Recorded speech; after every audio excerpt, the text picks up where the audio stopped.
Joe, when do you plan to run this? Okay. Okay. Joe, in the lineup, I'll take Bogart and Judge. Yeah, baby. Love it. Love it.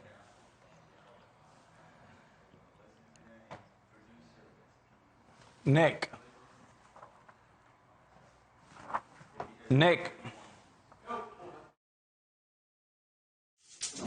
Previously on the KayRod cast. You move on. There's no average batting. There's nothing here. There's no age. What is that? Okay. You're going to just give up in the last week of the season? No age, no nothing.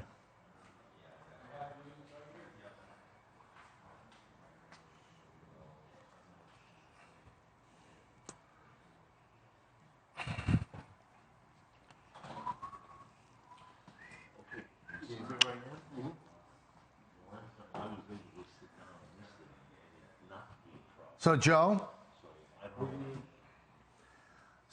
I have a screen in front of me, and there's 3 boxes on the right, the all 9 and the 2 bullpens. Is there any way to make just when we're doing the judge call, the whole screen or not? Because, yeah, this was built for the black here. Okay. Yeah, but still, this, even if I was saying, geez, this was a few over for me. So I'm wondering, we've done something different. Well, the chairs haven't been here. Maybe I'll put one on. It's possible. I wasn't here in August.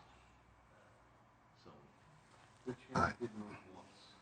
They did do a shift at one point. forward until almost time for the show. All right, Alex, we're about to go live on KayRod. Do you think that Judge hits one? I think he gets it done tonight in front of the home fans. Do you think he hits 2? No. Are you rooting for him? Big time. There you go. Tune in. ESPN2. We've got great guests as well. Clemens, Bonds, Costas, and Theo Epstein. Wow. I'll tune in, but we're doing it. All right. See ya. Oh, that's cool. Look at that. Okay, so should Michael single move in or not?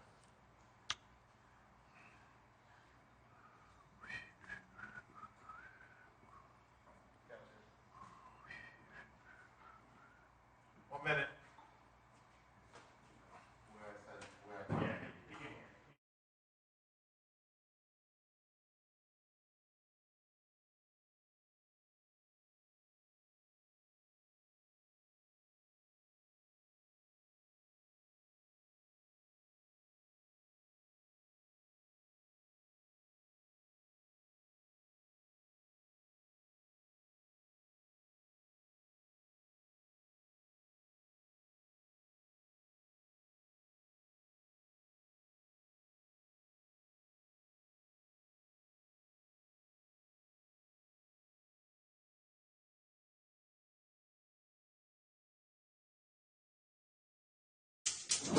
Previously on the KayRod cast. You move on. You learn. Things happen in life, and you don't hold up grudges anymore. You move on. Mrs. Robinson resonates with sports fans. Did he ever ask you why didn't you use my name? He said, how come you did that? I said, syllables, man. These guys are different. From each other, that is. One, a superstar athlete, celebrity, and businessman. Concentrated focus. The other, a baseball nut from the Bronx with a big voice. We're talking baseball. One, a path of fame, fashion. The other, not so much. And you're right. One played the game. The other calls it. See ya! Alex Rodriguez comes through. They share a love for that game that they can talk about forever. Best team in baseball. And that's the connection. And one time Jay goes, all right, look, here are the rules. If you think you're going to do this every day for 200 games, you're not going to be able to come to lunch anymore. I'm under a 10% charge, so make your first question a really good one. DJ KayRod next year. Yeah, no chance. Tonight, it's the Red Sox and the Yankees. It's New York! Michael Kay and A-Rod. 2 guys different in every way, except one. Baseball. Grab your peanuts and Cracker Jacks. It's time for the KayRod cast. From the Seaport District in beautiful New York City and the ESPN studios, it is the final edition of the year of KayRod. It's the Yankees against the Red Sox. But strangely enough, that's a sidebar because the main story is Aaron Judge trying to catch Roger Maris and then pass him. It's amazing because he's at 60, tied with Babe Ruth. That's Alex Rodriguez. I'm Michael Kay. Alex, we have a big show today. Huge. I'm excited. I'm fired up. All right, let's take a look at some of the guests that you'll enjoy throughout the night. First up is going to be Bob Costas. Always good perspective when something historic is going to happen. Roger's going to be here. The Rocket will be in studio with us. We'll also talk to Barry Bonds, guy who knows a little something about home runs. And then the man who is changing the rules of baseball, Theo Epstein. Look forward to talking to him as well. But again, the main story is going to be Aaron Judge. He has not homered in 4 straight games. Now, that's not a lot. His longest streak of the year was 9. He did that in August. You think he's feeling pressure? I think he's feeling pressure only, Michael, because tomorrow they're playing in Toronto. So the minute the game's over, they jump on the charter, they go north of the border. And look, he's DHing tonight for the 22nd time. That's a good thing. It's a little bit of a change of pace. But Aaron Judge is a team guy. Right now, we talked about it earlier, it's all about him. To me, I think he gets it done tonight, but there's nothing like driving to the stadium. Yankee Stadium is made for history. Those fans are going to be rocking and rolling. Now, guess that we had, the last time we were on was Derek. And Derek Jeter said he wasn't feeling any pressure as he got to 3,000. Not a big deal. But then after it was done, he admitted it. Do you think that Aaron Judge will admit it when it's over? I don't think, yes. And I don't think Aaron Judge is feeling pressure for himself. I think he knows he's going to get 61 or 62, but you want to do it in front of almost 50,000 people, in front of your home fans who love him so much. And by the way, Michael, this could be his last season in Yankee Stadium. And he has 3 more home games in the regular season after this next week in Baltimore. Now, I've got to ask you this. How are you holding up? Because you had 54 home runs as a Yankee. Judge soars past you. And then you had 696 for your career. Pujols soars past you. Are you okay? No, it's been a rough couple of weeks. Yeah. But there's always next week. But you know what? You look in great shape. Come back. Come back. Hit 4 more at least. Anyway, we've got a great show. We hope you stay with us. We will cover those Judge at bats, full screen, the whole deal. Please, KayRod, it's going to be lit tonight.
5,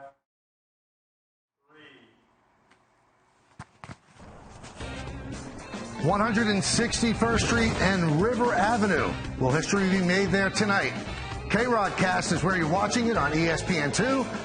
Probably a sellout crowd filing into Yankee Stadium, hoping that one swing ties that man with the great Roger Maris. 61 years after Maris hit 61 in 1961, Judge attempts to do it now.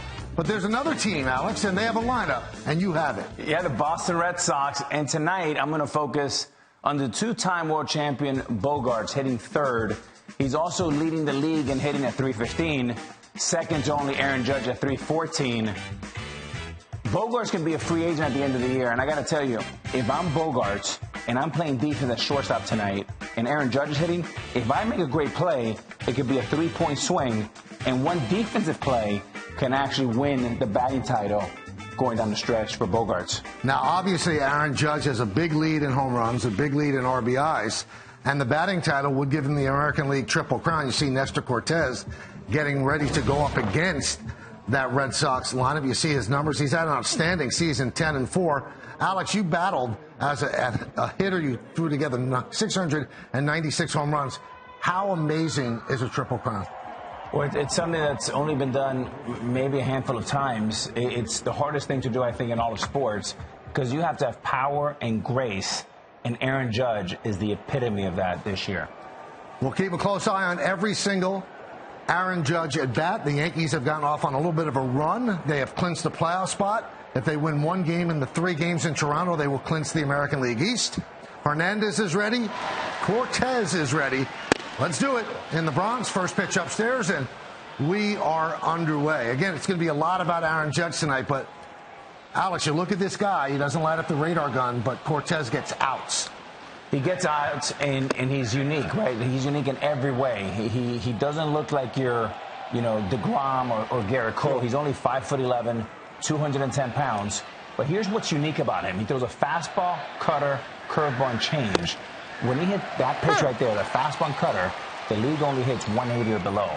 Anything else, they hit 280 and above. So fastball and cutter is his money pitch. 2-1 to Kike Hernandez. Good. You?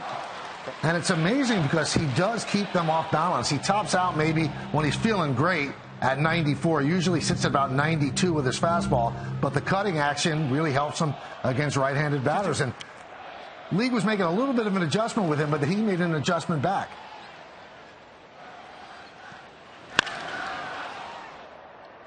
Fly ball right field. On the run is Cabrera. He's there to make the play. The Yankees have some decisions to make, Alex. Obviously, the Game 1 starter in their playoff series is going to be Garrett Cole. Then what? Is it Cortez? Is it Tyone? Is it Severino? It just came off the IL. In a perfect world, it would have been Montgomery and Castillo. But Castillo just signed a 5-year deal with the Mariners. So they have a bit of a conundrum when it comes to pitching. I would not hesitate to put Cortez number 2. The reason why, in a short series, you want to have righty, lefty, righty. And that's what Andy Pettit did so well for our team with the Yankees. The Yankees retire Tommy Pham, positioned perfectly with Torres behind second. So 2 quick outs in the top of the first inning as we're just underway. Michael Kay and Alex Rodriguez on our final KayRod Cast of the year. It's been fun so far. It's been so much fun, Michael, and this is what I love, the game inside the game. If you're a Yankee fan or Red Sox fan, there's a lot at risk. I know we're going to be looking at Aaron Judge tonight, everybody, but they should be watching Bogaerts because at 315, he's number 1, and the balance of not only the batting title, but perhaps the Triple Crown depends a lot on these outcomes right here. Now, Bogaerts has a couple of years left on his contract, but he is going to opt out and become a free agent. And it's going to be very interesting to see what the Red Sox do with him. And then they have to deal with Devers over at third base as well. Pitches outside. He is beloved in Boston, as you said, 2 championships. But they look at him, and analytically, he's not a great defender at shortstop. So you wonder what they're going to do. They are run by an analytic GM in Hein Bloom. I laugh when I hear stuff like that. I want to see who these analytics people are. I mean, this guy is a solid shortstop. If it hits the leather, is an out. He has a very educated arm. He's, got a tremendous demeanor, great leader, loving that community. I don't know what else you can ask for. If you're asking for excuses, just let him go. But you don't have to say that analytics is not defense. Because today, even, and I know this will change, but with the shift, you want somebody that's predictable, catches the ball and throws it.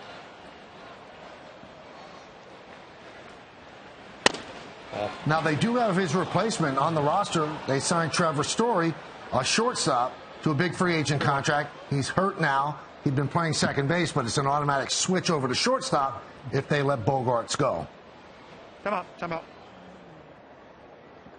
You know, there's a saying that what makes managers sleep nice and sound 8 hours. I came on with Lou Piniella as a manager, is a shortstop that can catch and throw the ball. And you don't need spectacular plays, but you need the routines played made every night. And that's exactly what Bogaerts does. And he's a two-time world champion. Well, Cortez just helped his friend Aaron Judge by walking Bogaerts. Now, they didn't get him out, which would lose him points, but he didn't gain any points either. Now they pass the baton to J.D. Martinez. I just have one question to ask you about J.D. Martinez. Sure. Where did all the home runs go? I have no idea. You know, very, he's a hitter that's always been up and down, very routine-oriented. It's a bizarre to see him struggle this much. And when you talk to Alex Cora, not swinging at strikes. And ultimately, that'll get you every time. Just 12 home runs for Martinez. Now, the OPS plus is 112, which isn't terrible, better than 12% above the average player. But those are not J.D. numbers, and he's going to be a free agent at the end of the year as well. Nathan Eovaldi will also go on the free agent market, so you might see a completely different Red Sox team next year. You know, the Red Sox are sitting there, and they've done such a wonderful job with their front office over the years. But they're looking at Mookie Betts and saying, man, I wish I would have signed Mookie early, made that bet early. The Yankees may be looking at the same issue if they see Aaron Judge with another uniform, right? Because they had the opportunity early. It'll be interesting how one deal that didn't happen maybe affects Bogaerts, or in this case, maybe affects the Yankees. 1-1 on J.D. Martinez. Red Sox just 72 and 79. There's a strike. 1-2. Yankees come in at 93 and 58. They had a terrible stretch in August. Looked like they were about to give away a 15.5 game lead, but they have righted the ship. Now trying to get right, obviously, for the postseason. Aaron Judge getting ready to lead off the bottom of the first. Come on. That's all right. He's the DH today, as Alex said, and obviously that takes a little bit of pressure off his legs. He's been playing every single day, and one of the questions that he has answered this year, other than the big numbers, he's been healthy. Yeah, and as a player, you want to play every day. That's nonsense that you need days off here and here. A big, strong guy like that, 6'7", 280, 9% body fat. You know, he's made to play 200 games a year. And this notion that if you give guys, it's funny, we've never had more injuries and we've never got more time off. So this notion that time off is going to keep you healthier is nonsense. 2-2 on Martinez. Still 2-2. And also he played pretty much all of last year as well. Before the game, he seemed very calm, signing autographs there. Michael, if I was sitting next to Aaron Judge right now on the bench, I would go over and say, hey, make sure you stay out here, big guy, for all 9 innings. Be careful. Edgar Martinez told me, when you go inside to the clubhouse, it messes with your eyes. You want to make sure you stay out here in Yankee Stadium and don't let your eyes get accustomed to the clubhouse. Stay out on the bench. Well, Martinez is battling Cortez. I mean, the story of Judge is just an amazing one. He bet on himself, turned down a big contract of $213 million, and has not let that pressure affect him at all. In fact, he's gone out, and Aaron Boone, his manager, said he's had a season for the ages. Look at that little kid's face, huh? Yeah, look at that, Judge. Oh. High fly ball, deep left. Going back and making the play is Hicks to end the inning. Well, the Red Sox lead one, but the story of the night, Aaron Judge, his first at-bat of the evening, coming up when we get back.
Red Sox don't score in the top of the first inning. Now it's the Yankees' turn. Alex, you're by the wall, but who cares about the other 9 guys? Who's leading off for the Yanks? It's like showbiz. Here's Johnny. I mean, this is the man of the hour, the biggest star in our game today, Aaron Judge. I mean, he leads the world in every category. I'm not going to bore you. Home runs, RBIs, you name it.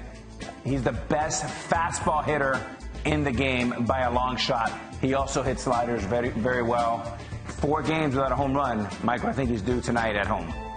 Well, this is his last chance to do it at home. Then the Yankees will go to Toronto for 3 to play the Blue Jays, where they have an opportunity, if they win just 1 game, to clinch the American League East. So Aaron's going to try to do it against Brian Bello, the youngster.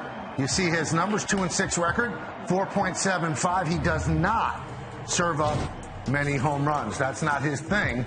So let's see how the youngster handles the pressure of facing Aaron Judge with the whole baseball world watching and the entire crowd at Yankee Stadium. This has been the deal the whole homestand. When he comes up, everybody stands up. There's the Maris family. They are here. Aaron Judge's family is here. He is at 60 home runs, tied with Babe Ruth. And Bayo deals inside 1-0. Now, the Red Sox in yesterday's game, they challenged him quite a bit. First game, not so much. Second game, a little bit. But yesterday, they came after him with fastballs. The 1-0. Grounded past a diving Dahlbeck into left field, and that's going to put him in the lead in the batting race, but keep him at 60 home run-wise. Michael, we talked about Judge being an outstanding fastball hitter, 96. He makes it look like a BP fastball, on time, perfect rhythm, short to the baseball, and Aaron Judge keeps on rolling. Well, that'll bump up the average just a bit. He has not gone into a slump per se, just hasn't hit a home run in 4 games, and there gets one past the diving Dahlbeck into the left field corner. So a leadoff double for Judge. Now, I always love when we're talking about the baseball overview and the historical perspective to bring in our good friend Bob Costas. And Bob was at the mic yesterday for the MLB Network calling the game nationally when Aaron did not hit number 61. Bob, thank you for joining us. And were you disappointed you didn't get a chance to make that call? Well, at the very least, disappointed he didn't get one more at bat. They just needed one guy to get on in the bottom of the 8th for him to bat for a 5th time. And they went out in order. And then, as Alex Cora noted after the game, there appeared to be at least some Yankee fans rooting for the Red Sox to tie the game, ideally tie it, not go ahead, so the Judge would lead off in the bottom of the 9th. I mean, his pursuit of Maris and his piece of history was really the story of the game, apart from the outcome of the game. Now, we've had Buster Olney on my radio show on ESPN, Bob, and he has said that this is the greatest offensive season of all time. Now, there are others with better numbers, but he's saying in comparison to the rest of baseball, what Judge is doing is just supreme. Do you agree? Well, he's got that 20 home run edge, unless Schwarber hit one today that I'm not aware of, a 20 home run edge over Kyle Schwarber, so that's enormous. You got to go back to Ruth in the 20s when he was out homering entire teams, and he had 2 seasons where he was plus 35 on who finished second in home runs in the league, but Ruth is in a different category in a long ago age. If you want to compare numbers, and obviously the eras are different, Mickey Mantle's Triple Crown numbers were better, except for home runs, than what Aaron Judge's numbers are likely to be this year. But it's one of the great seasons, and when you consider what he had around him, Maris had Mantle batting after him. Ruth had Gehrig hitting after him some of the time, most of the time, I guess, as we look back on those lineups in the 20s and early 30s. There's a huge stretch, as you know better than I, Michael, because you're there for most of the games, a huge stretch of this season where he was carrying his team, when the rest of the team was doing close to nothing because of slumps and injuries, and he was doing everything. Plus, Bob, I got to tell you. Yeah, go ahead, Alex. Bob, one thing that just to kind of piggyback of what you're saying, when you look at all his numbers in the Triple Crown in this era, the one stat that just jumps off the page for me is you have one team in baseball that's going to hit above 260. You have 5 that are going to hit below 230, and a few of those are going to go to the playoffs. He's here sitting 316, 317 after that double. With that power, that's the one thing that I want to underscore, because that's really hard to do. Yeah, it's real. In this era, it stands out. So that 315, 316 might close the gap if you're comparing eras, and the analytics guys will do this, I guess, between Mantle's 353 and Gehrig. I forget what his batting average was when he won a Triple Crown back in the 30s. And Ted Williams, I think, won a couple of Triple Crowns, and so did Rogers Hornsby. But again, the eras are entirely different, and Williams, as great as he was as a hitter, was nowhere near the base runner and the fielder the Judge is. And Michael said it right a moment ago. He's not in a slump. He just hasn't hit a home run since Tuesday. But he's gotten a whole bunch of base hits, and he showed off his arm. I think it was Tommy Pham who was trying to stretch a single into a double, showed off his arm from right field, as he's done so many times this year, and he's played a very credible center field. So when you put it all together, you can make any case you want for Shohei Ohtani any year. But it's not most unique player. It's the most valuable player. And this year, the most valuable player in the league, based on team success, has been Aaron Judge, no question about it. Fly ball to Refsnyder. He makes the catch. Judge just bluffs and will stay at third. Bob, Schwarber did hit 2 home runs today, so he's at 42. Oh. So Judge has an 18 home run lead. And before we move even further, I just have to tell you've heard of the Twitter site Room Raider? That's a terrific room you're sitting in. I wish to one day visit it. I mean, rich mahogany. I just love that room. Come on over. I'm really bad. I'm really bad on technological stuff. As you guys know, I didn't mean to frame it this way. I'm sorry, the Emmys. I didn't mean that. I really, just the best I could do. I'm lucky I even logged on. Now, when you're behind the mic, you've had such great moments that you've had the opportunity to call. You've called World Series games on television. Were you nervous at all yesterday? No, not nervous. That was up the middle, grabbed by been... Chang, and we're going to have to wait until the next half inning to get the answer to that. So Judge's leadoff double is wasted as he is stranded. We played one at Yankee Stadium. Judge still at 60. The game at 0-0.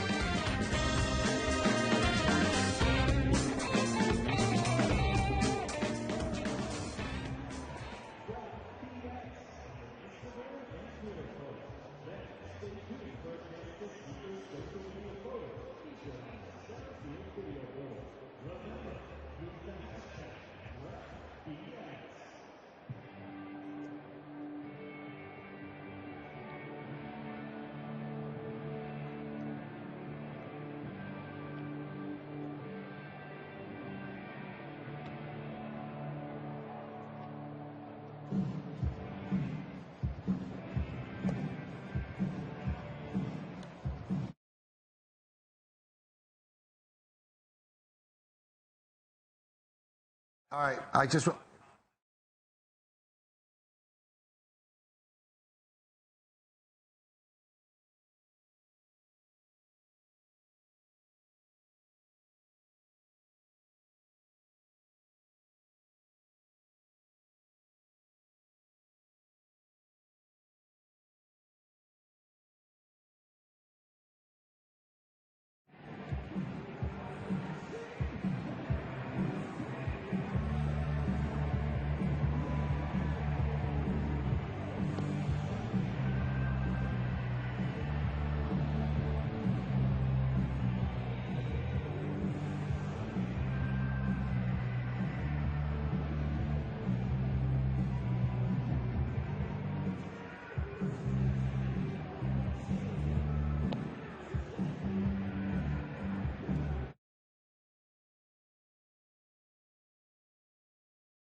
I'm concerned with 2 outs here, Bob.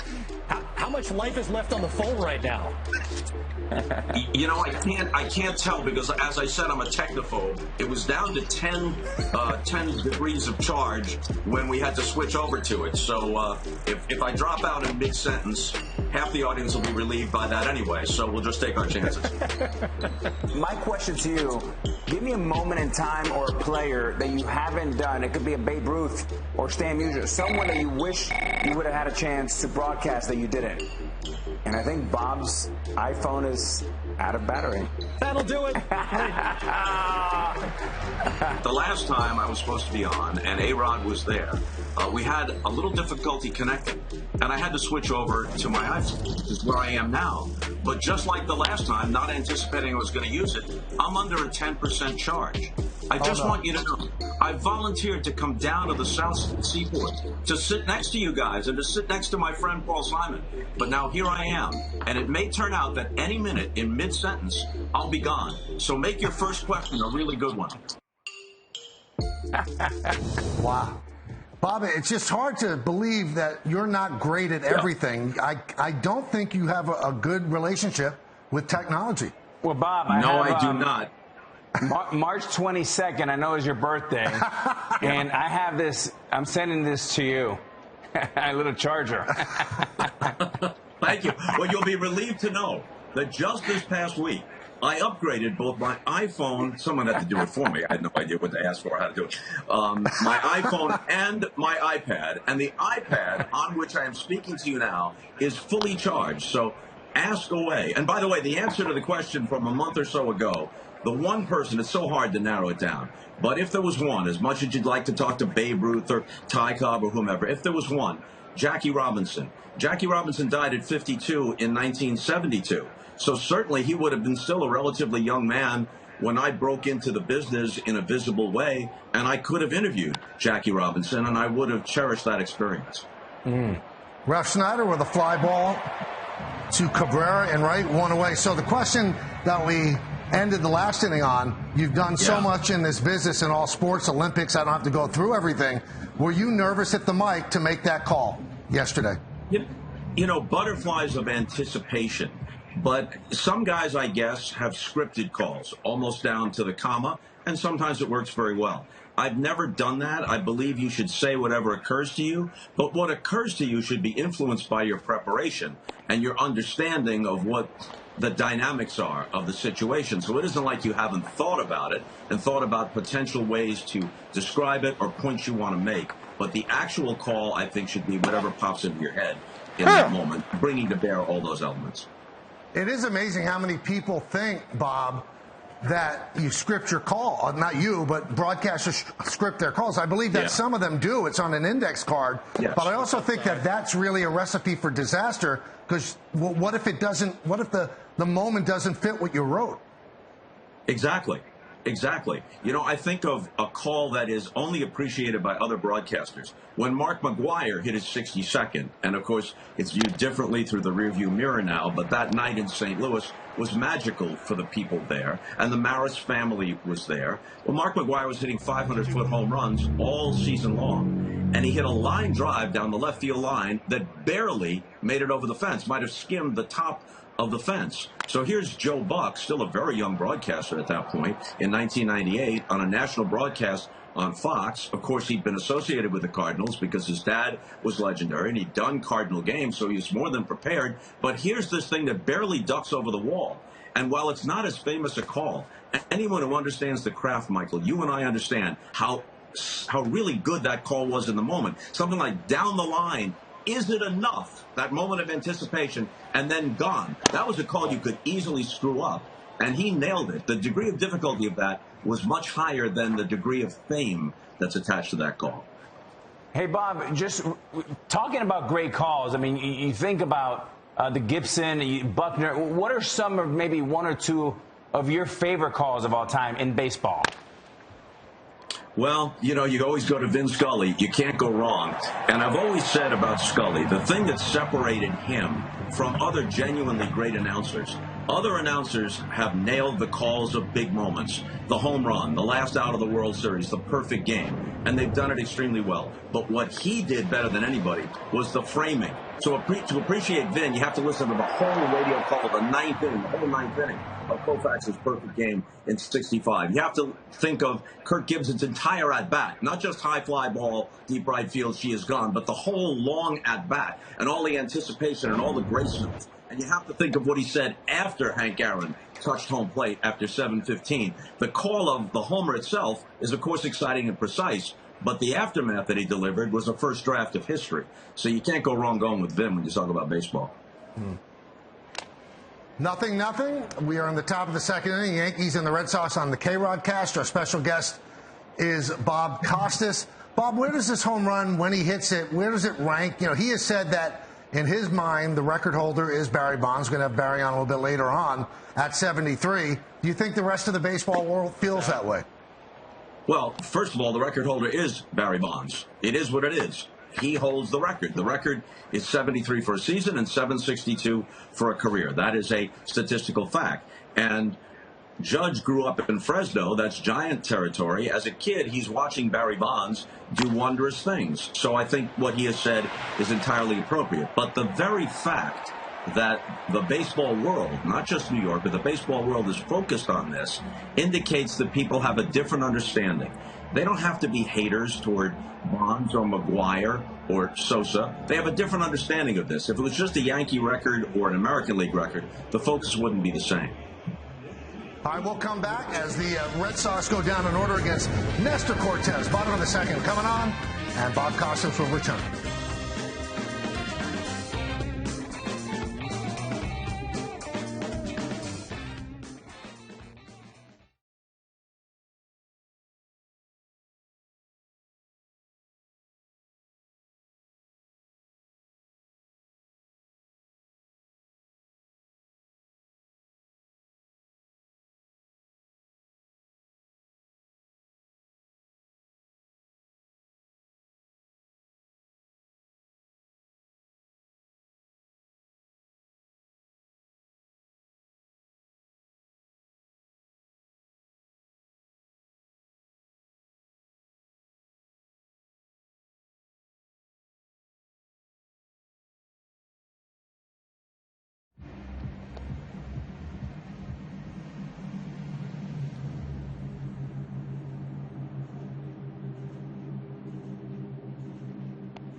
Well, Bob, can you believe that that was 8 years ago? Time kind of flies.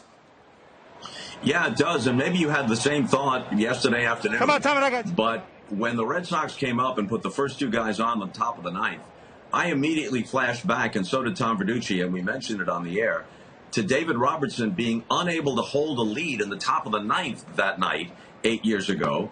And I said, I think it was Adam Jones with the first one, Steve Pearce at the second, to tie the game 5-5. And as Pearce is rounding the bases, I said the silver lining is that Derek Jeter bats in the bottom of the ninth. At the top of the ninth, we're thinking, will Girardi pull him to a standing ovation after an out or two?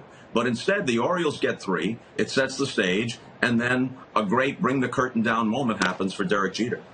And I think about that so often, Bob, and I think he really did live a charmed baseball life, because if Robertson does the job he usually does, it's kind of a benign Yankee Stadium ending for Jeter. Nothing really happened in that game that you would remember.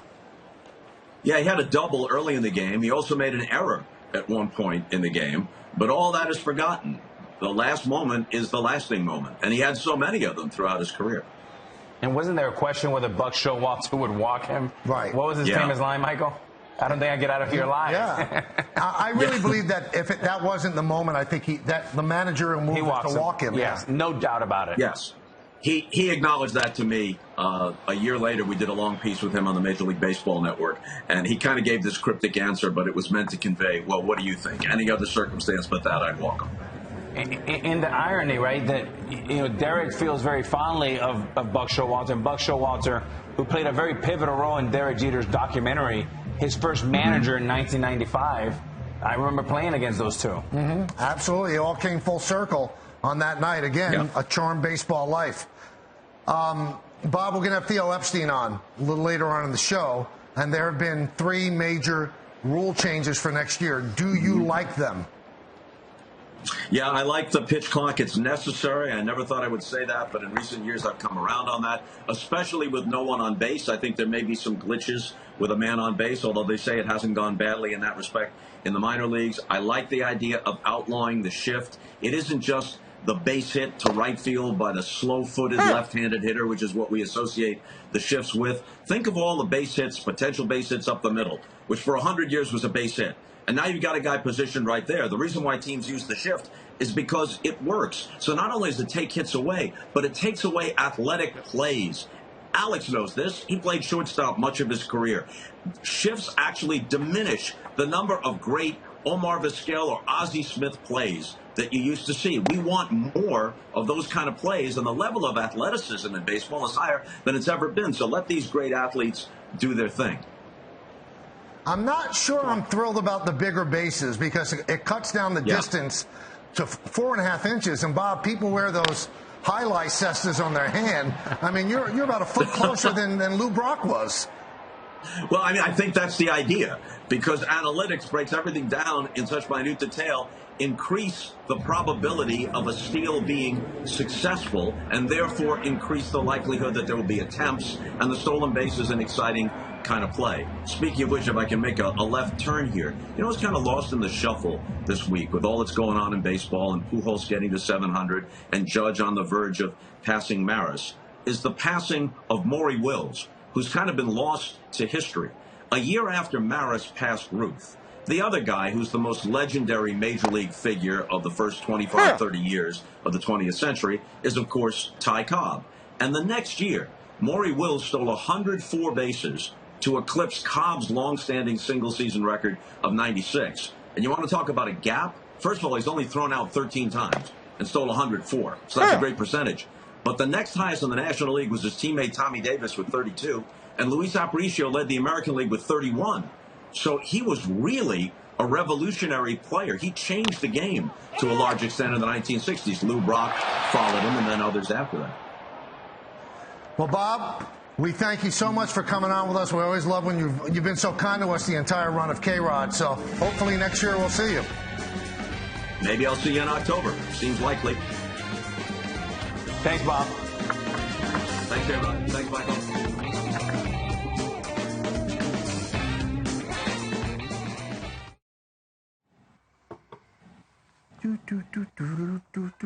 Thanks, Bob.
Well, look who's coming to the KayRod cast in person. The Rocket, Roger Clemens. What's up, big fella? You guys are real. How you doing? I'm seeing you from Great to see you, man. How are you, Roger? Good to see you. Yes, sir, Good Michael. to see you. Good to see you.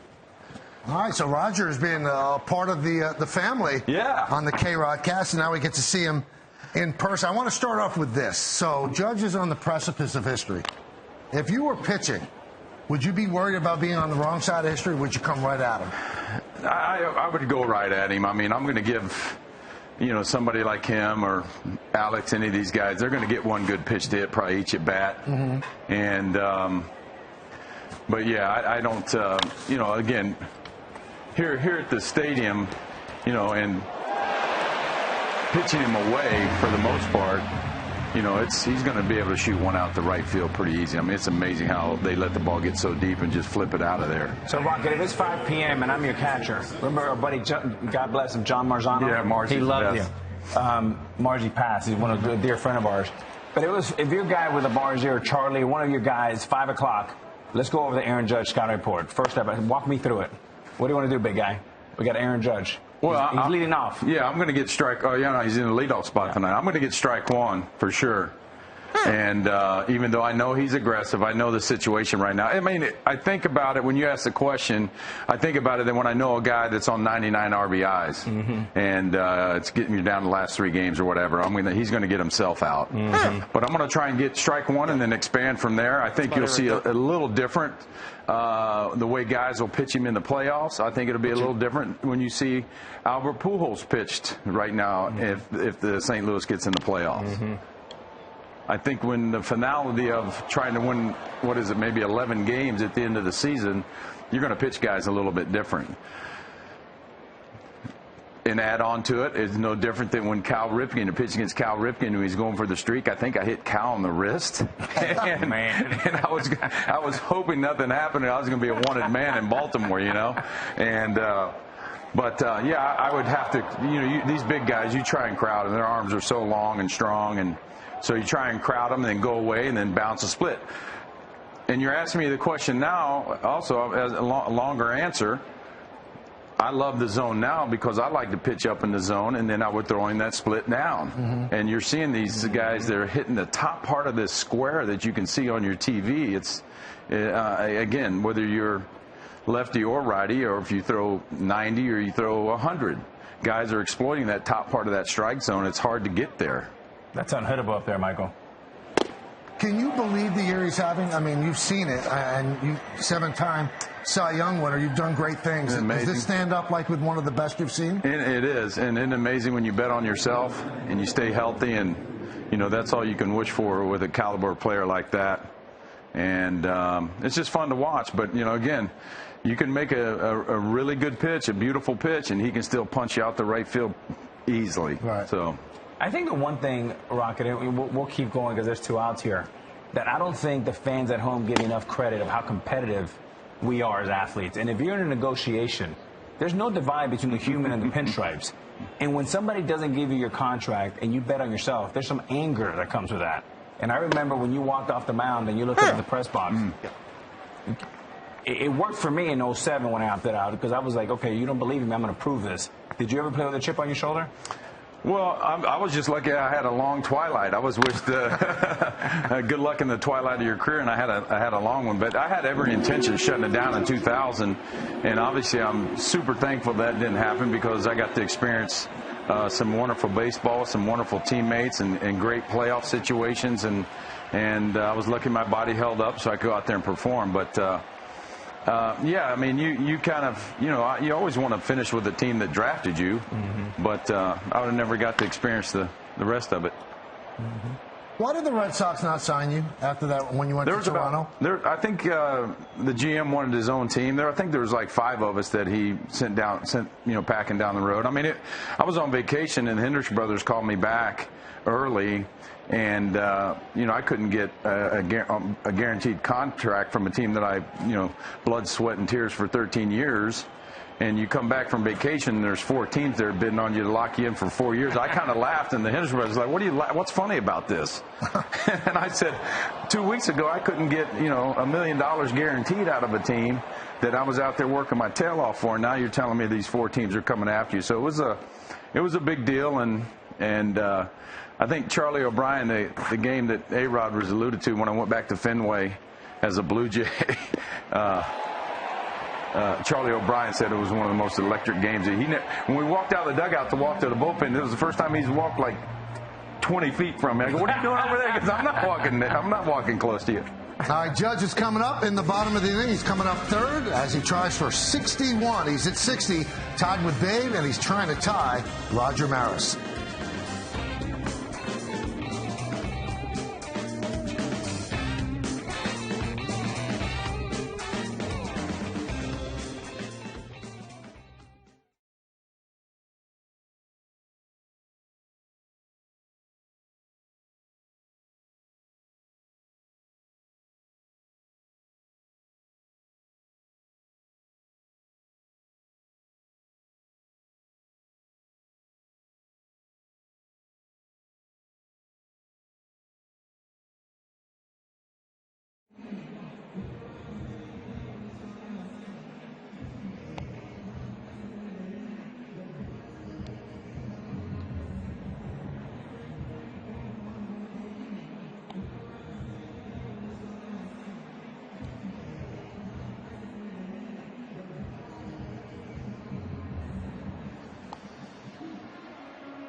Well, enjoy the postseason chase with the MLB app. You'll get in-game highlights, pitch-by-pitch features, select live broadcast coverage, and more. Download the MLB app today so you don't miss a game.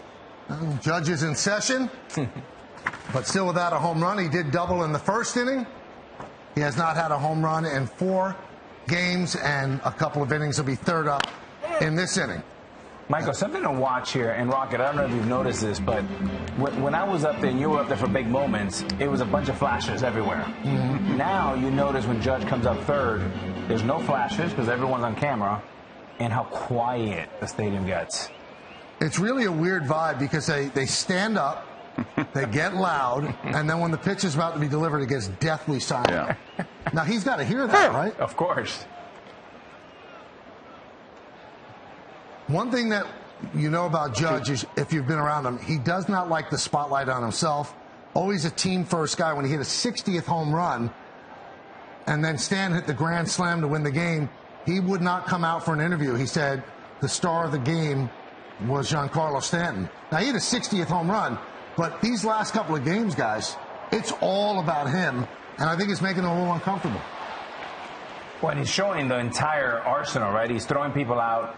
He just got his 4th double. He's walking. He's doing everything. It's not just the home runs. But this is not really about him, Michael. This is the pressures because of the fans. Tonight, they get on a charter. They go to Toronto. He wants to do it. The pressure felt just because he wants to do it in front of the home fans. I can see that a little.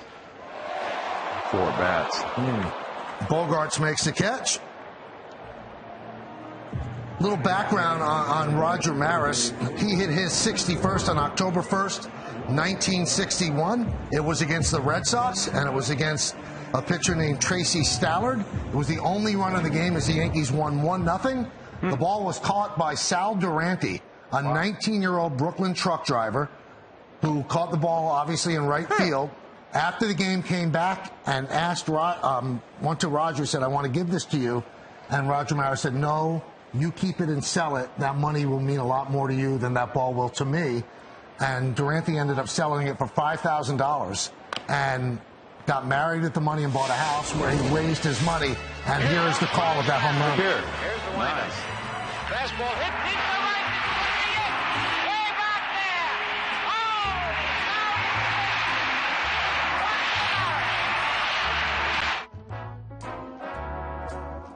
The stress that this guy was under, as that one is lined into left field, it's a base hit for Peraza, the rookie, and he will be on first base with Aaron Judge coming to the plate.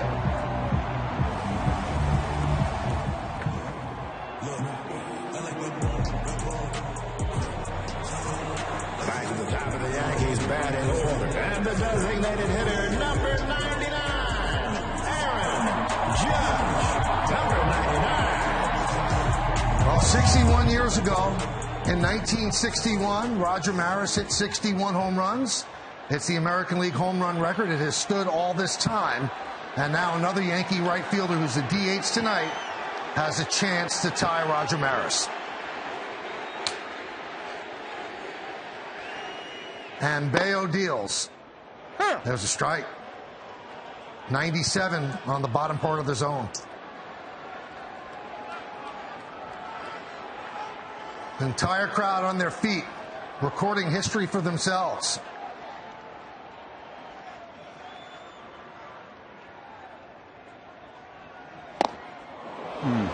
Big cut. 0-2.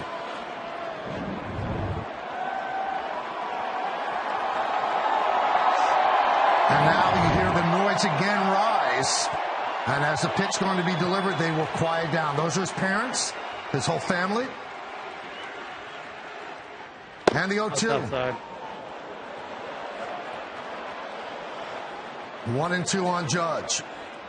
Judge, 30 years old, drafted by the Yankees in the first round, came up through their system. He will be a free agent at the end of this year.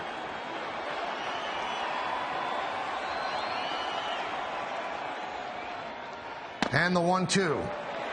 Slider. 2-2.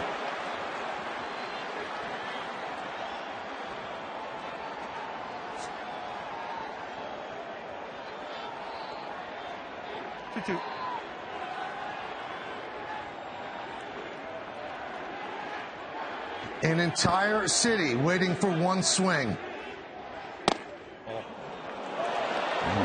Just missed. Count full. 2-2.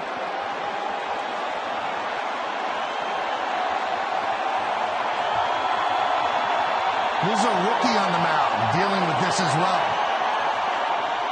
Sellout crowd at Yankee Stadium.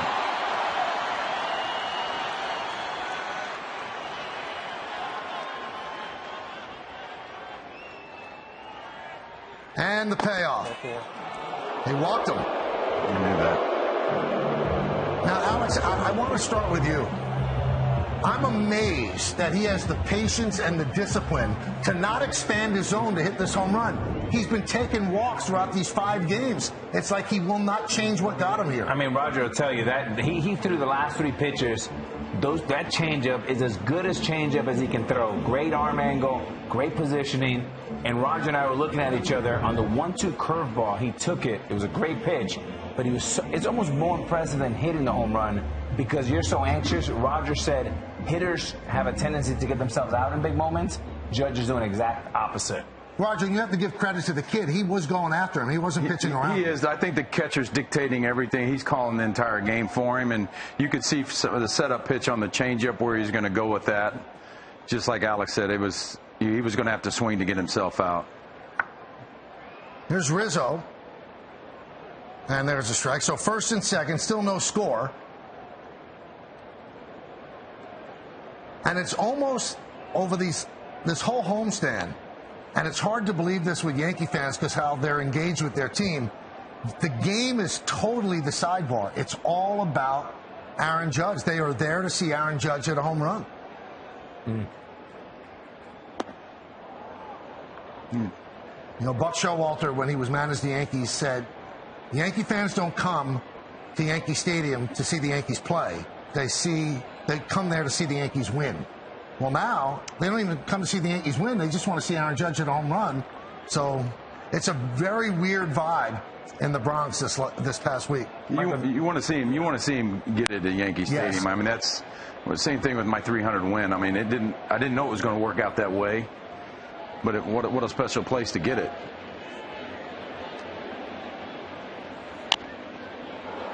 So, Roger, in the pursuit of a milestone, you did not get your 300th for a couple of games. Did you feel it? Were you feeling stress? Yeah, I mean, everybody was kidding about following you around the country trying to get it, and would you hurry up and do it? And so a little bit, but like you guys said, I mean, right there, it shows a great deal of patience to take that walk in that situation.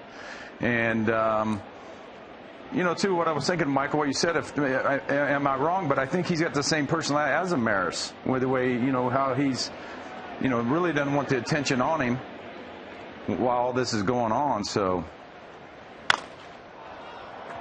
chip shot.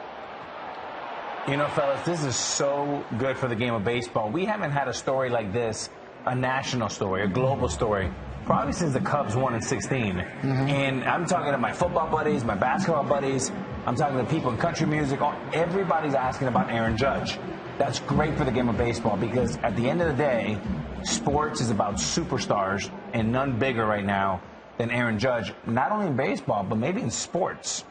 Now, you played with a lot of pressure throughout your career. You were sometimes not the loved player, and people were wanting you to fail, and you had milestone moments. How did you deal with those? Are you talking to me or Roger? Both. Definitely you. Yeah. Look, I kind of enjoyed it. I didn't go out there just trying to be everybody's best friend. I had a job to do. I wanted to prepare. Whether you liked me or disliked me, you had to respect that I went out there and played 162 and would fight if they wanted to get me out of the lineup. And through all the stuff, all the controversies, all the front covers, I went out there and played every single day. And getting booed or not, I love getting into that kitchen every single day. 1-0 count on Torres. There's your buddy Jason Varitek, Alex. We got to get Jason on one day. The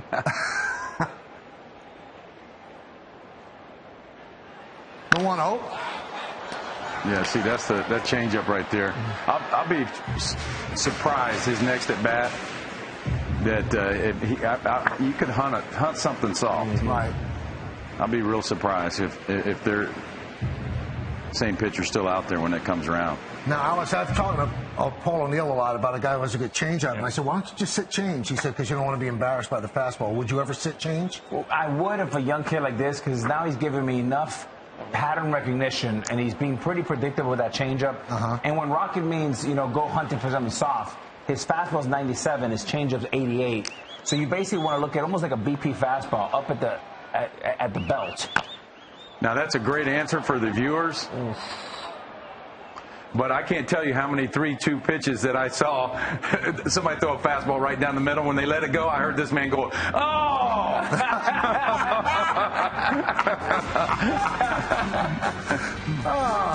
More baseball, more KayRod, more Aaron Judge coming up.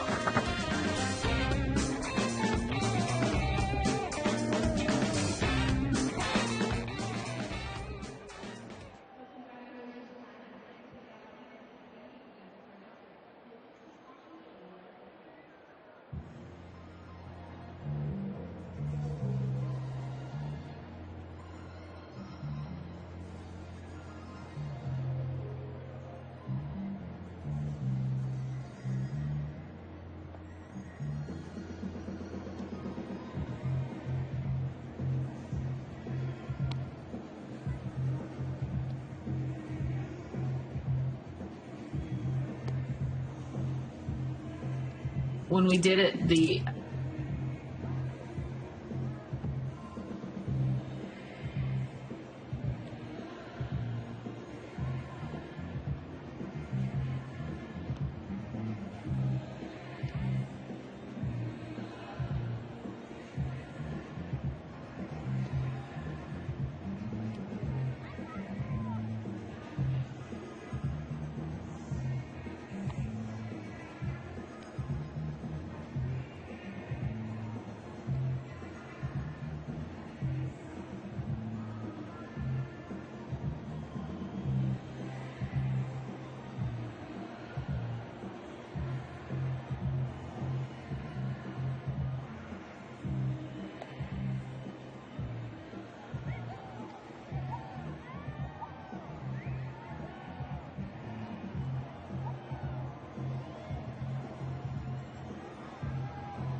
Welcome back to the KayRod Cast. Coming to you live from the Seaport, brought to you by Chase.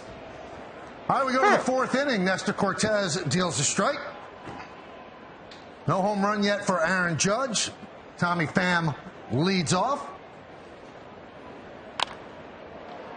Now, Roger, we were talking to Bob Costas about some of the rule changes that are coming up, and you have some questions about the rule changes. Yeah, so, well, you know how you can have a home field advantage. Like I always said that when we went into Wrigley, they would let the grass grow. Maddox was pitching, ground ball guy. I mean, you know, we call it kitty litter. See the dark portion of where the clay is in front of home plate? We call that kitty litter.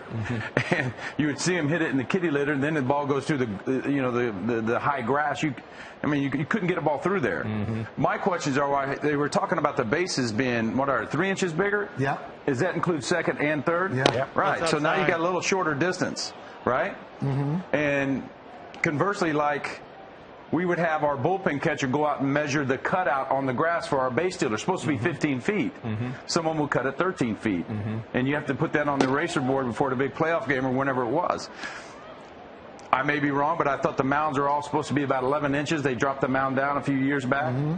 And I know there's some mounds that, you know, they'll measure and leave town and come back and get a small fine if it's higher than 11 inches, say, right? So my other question is, AstroTurf field. Now you got to have both feet on the dirt. Your infielders, right? Yep. AstroTurf field. Where's that white line drawn? Can you cut your grass deeper? You know, not like an all-skin infield, but can you cut your grass deeper? What's going to be that distance between where you have your home field advantage? Now, would you be bothered by the pitch clock? Not really. Again, and that's something I was going to bring up earlier because I saw Aaron. I didn't see him stepping out of the box. He stayed in there, man. He never does. So he was looking at that picture. I thought he was real. It gives a real sense of calm nature, what he's got going on right now. So if a guy's not stepping out, and you know, after you have the walk-up music and all the other swaggy stuff these guys are doing, then you can get up on the mound and go. But I don't think I'd have a problem with the pitch count. Because the committee, all the players on the committee, I think it's a 7-man committee, 3 players, so it didn't really matter what they said. They all voted against the rules. Because it's going to be tough on hitters, too. You have to be in the box within 6 seconds of when the pitch has to be delivered. Otherwise, it's a strike. Yeah, so that eliminates me calling my pitches with my looks or what I did with my catcher because now he's not looking at third base or messing around with his batting gloves. So now I got a little bit of a problem working quick, but I guess that's where the earpiece has to come in, where I can hear you and we're going pretty quick. Or, you know, like I said, I would show you my lips when I was going to throw a curveball, 110-pitch game. I might throw my hook 6 times, but you'd see me give you lips, or I'd hitch my belt when I wanted split, or I'd give you a little nod that I wanted to back it up with a better pitch. So that would be hard to do now, especially if I got another catcher who's been traded to that team. I had to be aware of that, obviously, but also if somebody's staring at me, I got to all bets are off on that. Here's Xander Bogaerts, who still leads the batting race by percentage points after Judge doubled in his first at bat. I remember when they were going to crack down on how long between pitches, and the umpires were supposed to call it, and the batters had to be in the box, and David Ortiz says, I'm not doing it. I'm not doing it. I got to go through it, and I got to process it. I mean, would you have had trouble being in the box without stepping out? I didn't mind that, but I'll tell you, if Rocket was up the mound and he was working too fast, that just showed that he was very confident. He got great rhythm with his catcher, and that would disrupt me. I actually want Roger to take 30 seconds between pitches because it gave me an opportunity to have my thoughts slow down. But if he's coming at me, he's getting the ball, getting right back in the bump and going boom. I said, wait, these guys are getting along way too good. I need to slow this down a little bit. And you would step out. Yeah, I actually think it'll help pitchers. I think it'll help pitchers because it'll get them in the rhythm and to train young catchers to be. I hate young catchers. If I'm a pitcher, I would train my catcher to never take his eyes off me because I'm going to dictate to you with body language, either something I do, and that's really important. And Mike Socho is one of the best at training his pitchers with the Angels on how to keep that game moving. You know, it's interesting you brought up something, Roger, made me think right away about this. you had a connection with all your players. They knew what you wanted to do, specifically your catcher. If that trade was made mid-season, did you have to deprogram completely? Yeah, it was the first thing I went to my catcher on the bus coming over to the stadium, or when we got there and we started to go over hitters, we addressed that topic right away. So, I mean, all bets were off. I couldn't call any pitches from the mound. But, again, like Alex, you know, if I'm dealing, if you got a guy out there that's really in rhythm, that's what hitters were taught to do, is step out and slow him down and mess his rhythm up after 2 or 3 innings if you're in a groove. And that's not going to happen now with the pitch clock. And to Roger's point, you'll have a Don Mattingly or Bernie Williams or Paul O'Neill come by and say, hey, slow this guy down. He's too fast. He's mowing through us. Slow him down, change his pattern. Bernie Williams was one of the best at really taking his time and taking control, like Big Papi of an at-bat. Now, I always thought Bernie did that because he was like absent-mindedly stepping out, but it was actually a game plan. Bernie was very smart, very savant-like. Bernie knew everything what he was doing on the mound. Maybe he was a little bit lost outside, but on the mound he knew exactly what to do when he was in the box. I remember facing Bernie, and I would throw a pitch inside on purpose, trying to get a read just to see if he was trying to get off quick or what he was. And Bernie would just, you couldn't get a reaction. He would tap the plate and go right back to work. Here's 2-2 to Bogarts, battling Nestor and also, Cortez. and Bernie being left-handed, when those guys hit you to left center, then we've got problems. When they're covering well like that and they're balanced and they hit the ball that way off you, it makes for a long evening. You have Aaron Judge right there. Rocket just said something very important. To throw a pitch into Bernie Williams to see if he can get a read. Right. If you're pitching to Aaron Judge, we are trained as professionals to read body language. Aaron Judge is giving you 0. So if you make a pitch in, a slider, he's not budging, meaning his body's very quiet. It's the most painful thing you can do to a pitcher if he throws you a great splitty that 9 out of 10 guys fall on their face and he takes it very comfortable. You must think for a minute, wait, he's got my pitches, this is not right, and it messes with the psyche. And then they try to do it again and it's not as good. 100% the catcher's calling this game, and I'll be surprised right now if in his mind, they go back and look at those iPads in the dugout or whatever they're looking at, that catcher's going to call an off-speed pitch, probably a changeup, and if the kid can't execute it and just leaves it up a little bit, and he's hunting it, it'll be the one that'll be the one he gets. So if I'm a fan, I'm looking for an 88-mile-an-hour changeup up in the zone, home run. Deep to left field. Hicks is there to make the play. They retire Bogarts. And then that can happen. You can make a mistake like that, and the hitter get off quick, his eyes lit up, and I think he probably hit it off the end of the bat. That ball looked like it should have went a long way when it left the bat. Well, Michael, it's also important to know, like, when I'm a hitter, you know, he hit a ball the other night to center field. That 4 days before, it would have been in the net, home run to center field. Now, the cool weather now starts favoring the pitchers. So there's no cheap home runs this time of year. He's going to have to hit one. So he's sitting there. We have a shot of him sitting in the dugout. He's pursuing this, hallowed record. What's he thinking? Is he thinking about the record, or is he thinking about his next at-bat? He's thinking, I feel very comfortable. I hope Alex Cora does not get this young pitcher out of the way. I've seen fastball for a double, so I'm almost going to eliminate that. The slider did nothing. The one pitch I'm going to hunt, which he's very confident with, is that changeup. Is 88 miles an hour. I know exactly how it looks. If he leaves it up, that'll be 61. But he's not nervous. He's not nervous at all, especially after that walk. And what Rocket and I were talking about, the way he's taking pitches is almost more impressive than hitting the home run. To be that calm is Barry Bonds-like. Nothing, top of the 4th inning. Runner on first base, 1 out. J.D. Martinez at the plate. There's so much talk about the 61st and the 62nd home run. I had a memorabilia guy on my show the other day. He said the 62nd home run worth anywhere from $2.5 to $3 million. Do you guys have anything from your career that you saved and that's important to you that you would never sell? Well, I've got a Cy Young ball. A lawyer friend of mine got for me, I think, after I won about my 4th one. Signed by Cy Young? Yep. And I keep that in a dark spot because of the sun getting to some of my... I really didn't collect it. Nothing from your career? Like a milestone? Like the 300th win ball? Yeah, I mean, I have them, but I don't really... I mean, they're all great. I think I got one of Shoeless Joe Jackson's bats. Really? And it was a favorite movie of my mom's before she passed away. And But yeah, most of the cool stuff that I got, it was from guys where they opened up the door first, asked me to sign something, and I would say, hey, can you do, 4 footballs? Somebody like Emmitt Smith. I say, Emmitt, we've got a bunch of Cowboy fans in the house. Would you sign one for each of my boys or whatever? So that's kind of how it happened. I don't know if I think I've told you this, and I don't even know if you remember it. The year you went 20-2, and you won the Cy Young with the Yankees. You did not have a Roger Clemens year the year before.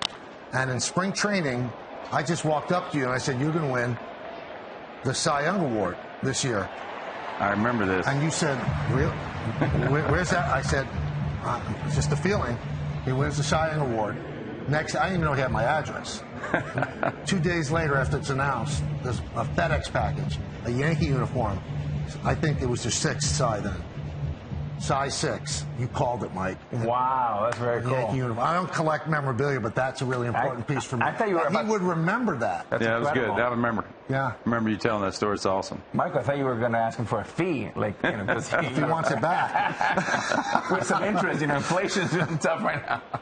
Do you have anything from your career, Alex? I have 2 things that I can think of. I'm like Rocket. I didn't collect a lot, but my first hit and the 3,000 home run, which the Yankees got for me. We got it from that young man. And then I have a Rocket glove at home, one of your Cooper ones, the black ones. Love that. That's in my office. Nick loves that one. And then I have Keith Hernandez, my favorite player.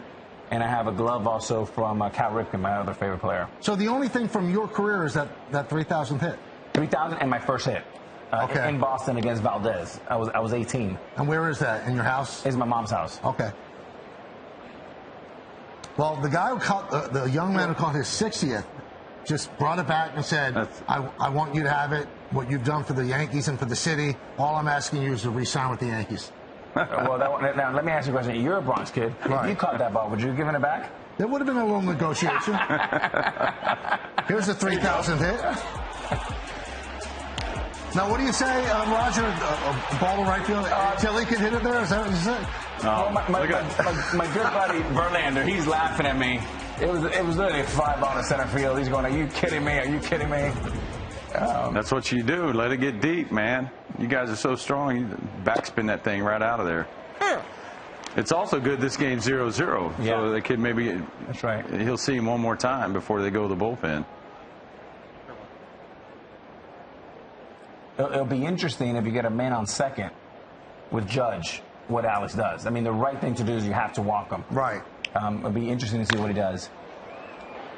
Ref Snyder rips one to left field. And let's see. It's a foul ball. Or is it? Double. Now it is a double. So bounce into the seats. It is a double. JD Martinez thought it was a foul ball. That was an interesting reaction. Nobody knew. They're gonna replay that. Here it is.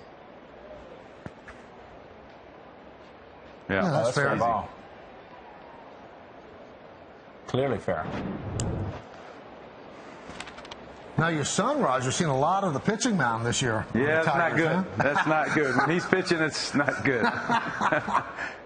Even though he loved it. Yeah, here's the coaster. Look at this little air cutter. I love the reaction. I called him after the game. He said, Pops, he goes, I didn't mean to pump my fist, but I go, that was the best thing about it.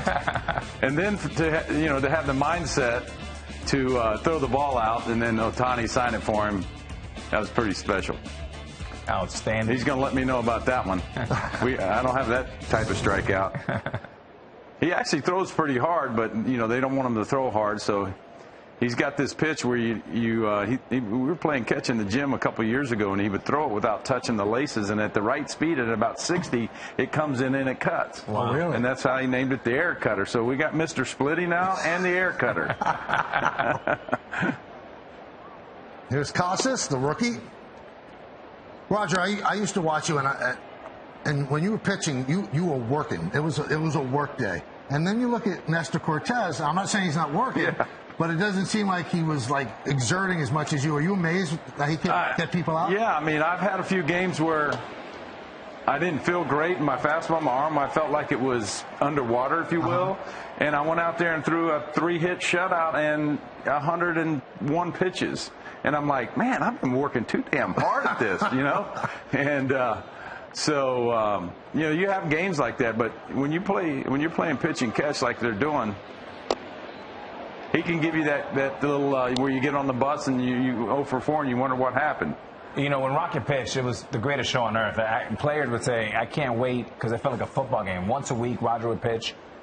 Rocky, you would go through, what, 4 or 5 jerseys in a hot, you know, Saturday afternoon game, you know, in the summertime. Yeah, normally 2 jerseys. I'd switch undershirts about every second inning to stay dry. You know, some of these jerseys, the jerseys are getting lighter and lighter. Mm-hmm. But, you know, when we had those heavy numbers, you know, just to try and stay as dry as I could out there. And, yeah, like Michael said, you know, you guys see me, what we're doing here is fun, and DJ no requests and all that crazy stuff we do. But when you're out there working, you're locked in on what you're doing.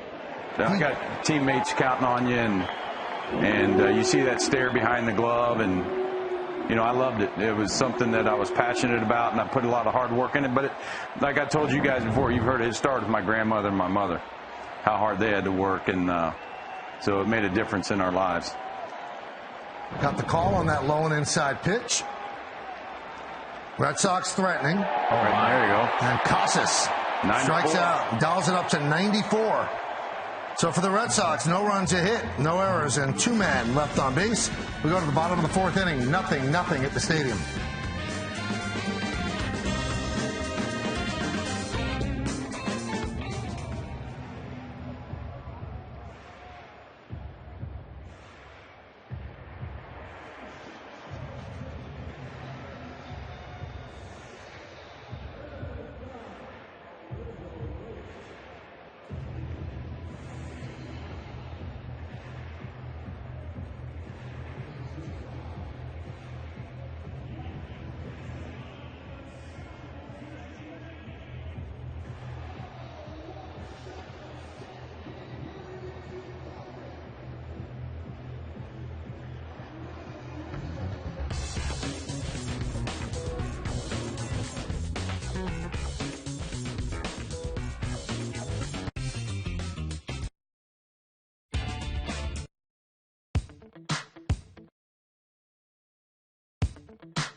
DJ No Request was in action.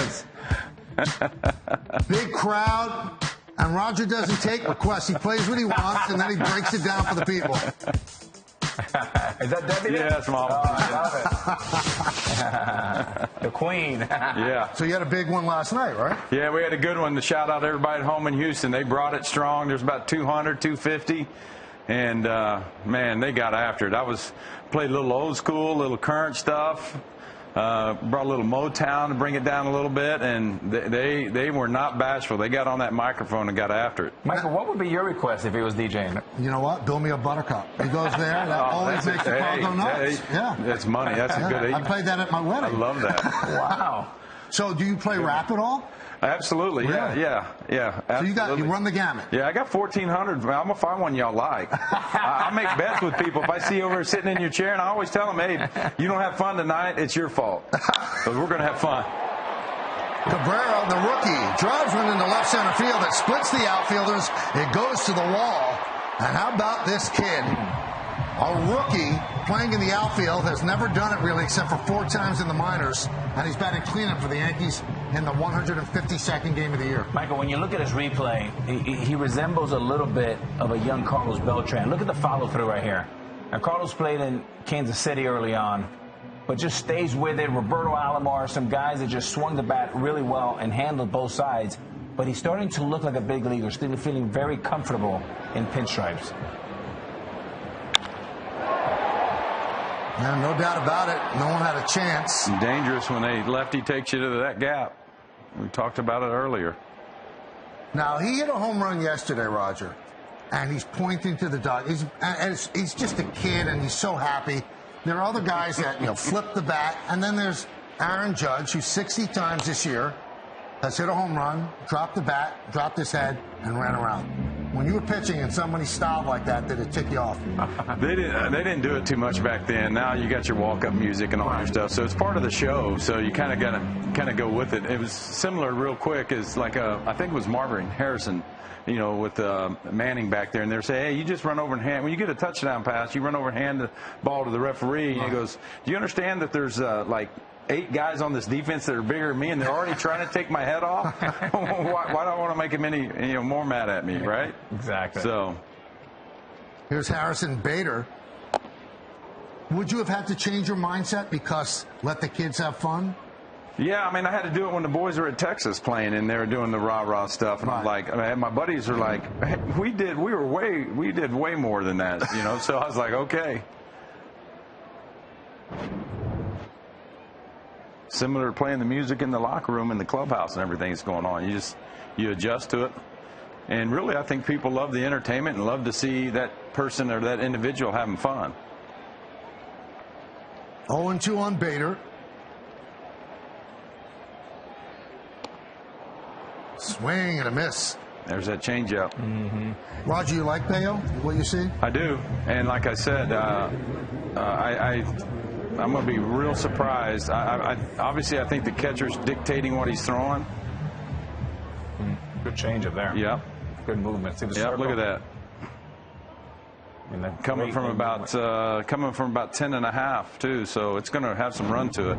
So Rocket, you see a change of that's a circle change. Yeah. I want to focus in because I think the fans at home, I want to show them how big your hands are, but the sequence of pitch of how you hold the baseball from fastball, curveball, you got that little slide, and then the split.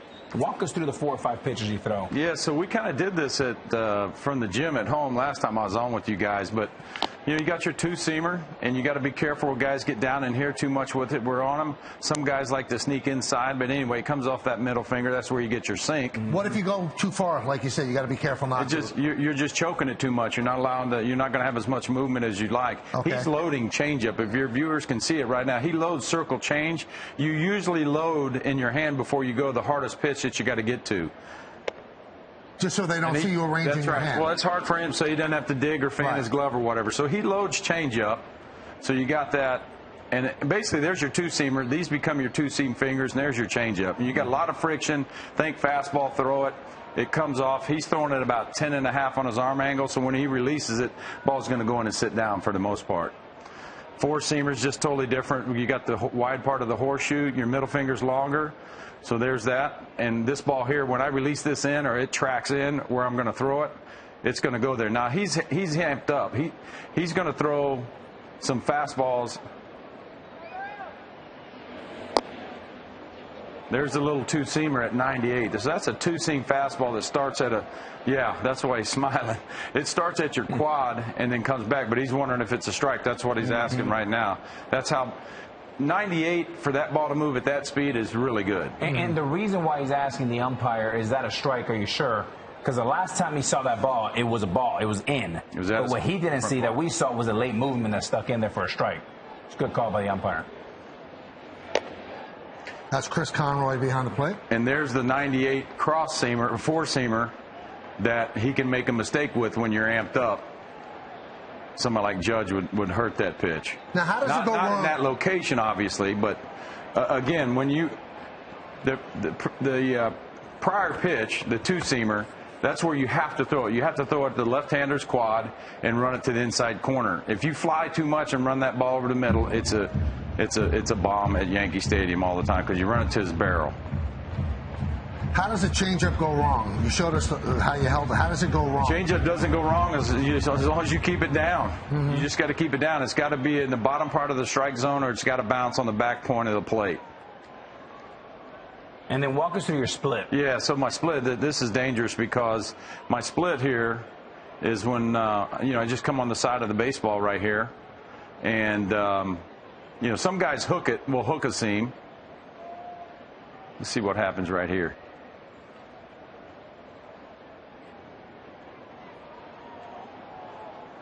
Well, I can't believe he didn't step out. Surprised that he didn't step out. That was a long hold right there. And another great changeup. But again, he's dictating those calls. I'm pretty sure that I haven't seen him shake him off one bit. And that's just a good changeup. So on the split, same thing. I mean, split's similar to that right there. His changeup right there in the middle actually dropped 4 or 5 inches like a split finger. And when you have that split, Roger, you just kind of throwing it. Yeah, or you got a little air right here, right behind it. That's a fork ball. If I go all the way in there and I pinch it, that's a fork ball, which guys throw fork. You got to have a little air back in here. That's your split. Why wouldn't you go fork ball? What's different about that? The hitters read it, and also if you, yeah, there you go. See it? So it's going down like a changeup. You'll see a really good split. Yeah. There's a real good one. Not that one. Yeah.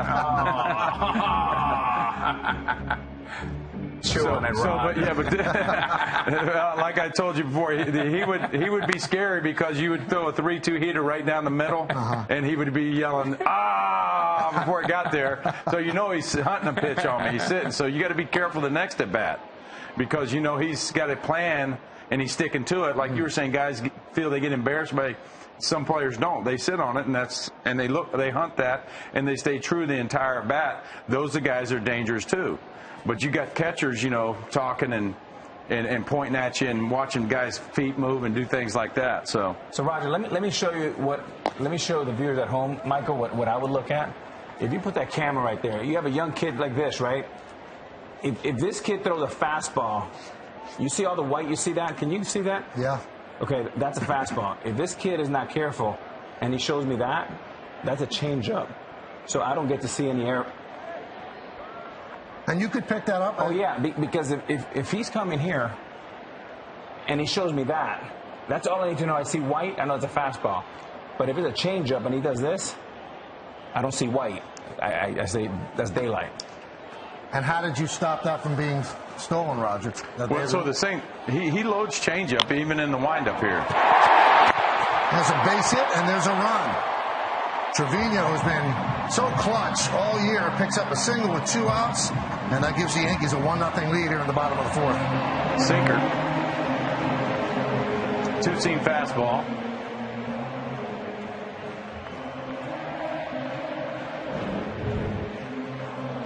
Yep, there it is. You want to get a ground ball and you just hope it's at somebody. That's what he was doing with it. I'm not sure why the third baseman is playing so close. With 2 strikes, he should be way back. Trevino doesn't run well. Kind of a little bit of no man's land there as a third baseman. I'm wondering, Roger, I've broadcasted for 31 years, and now when I watch a game on TV, I'm listening to the broadcaster, how they do it and how it's different than the way I do it. Do you enjoy a game, or are you dissecting the calculus of the game? Yeah, I mean, I just watch how they start to break the hitter down from the first pitch. Usually the guy will tell you within the first 2 pitches how he's going to get you out. So you're analytically viewing. Yeah, I'm watching it and seeing if I'm, obviously you're guessing. Now, if they show this, and I've got the catchers, if they stay on the center field shot like this, I can, normally when the guys are giving signs, some of these, their earpiece, their speaker in their earpiece goes bad and they go to straight signs. You can pick the guys. You know what sign's live. Usually 2. The second sign is live, and so you know what's coming beforehand. I think it's amazing how the catchers get down on one knee like Tony Pena used to do all the time, and they would say, you're lazy. Yeah. That's being lazy. and they do it now because they want to get it. They want to be able to frame a pitch, whether be able to block a ball or. But a major league pitcher is not supposed to spike his fastball either, ever. Maybe your breaking ball. Changeup. So that's your changeup that I'm expecting that he's going to get. So that's going to be 61. Yeah. The changeup. It's going to be a breaking ball. I would be surprised that if he tries to throw that backdoor two-seamer and runs it over, which is a great pitch to shoot, I'll be surprised. If you're a betting man, he already hit the 96-mile-an-hour for a double. Changeup's the one pitch he's going to get. He's going to get one pitch like that one. Yeah, that's another one, back-to-back. So the Yankees get a run on 2 hits, 1 man left, and when we come back, Barry Bonds will join the 3 of us. Roger Clemens, Alex Rodriguez, and Barry Bonds next on KayRod.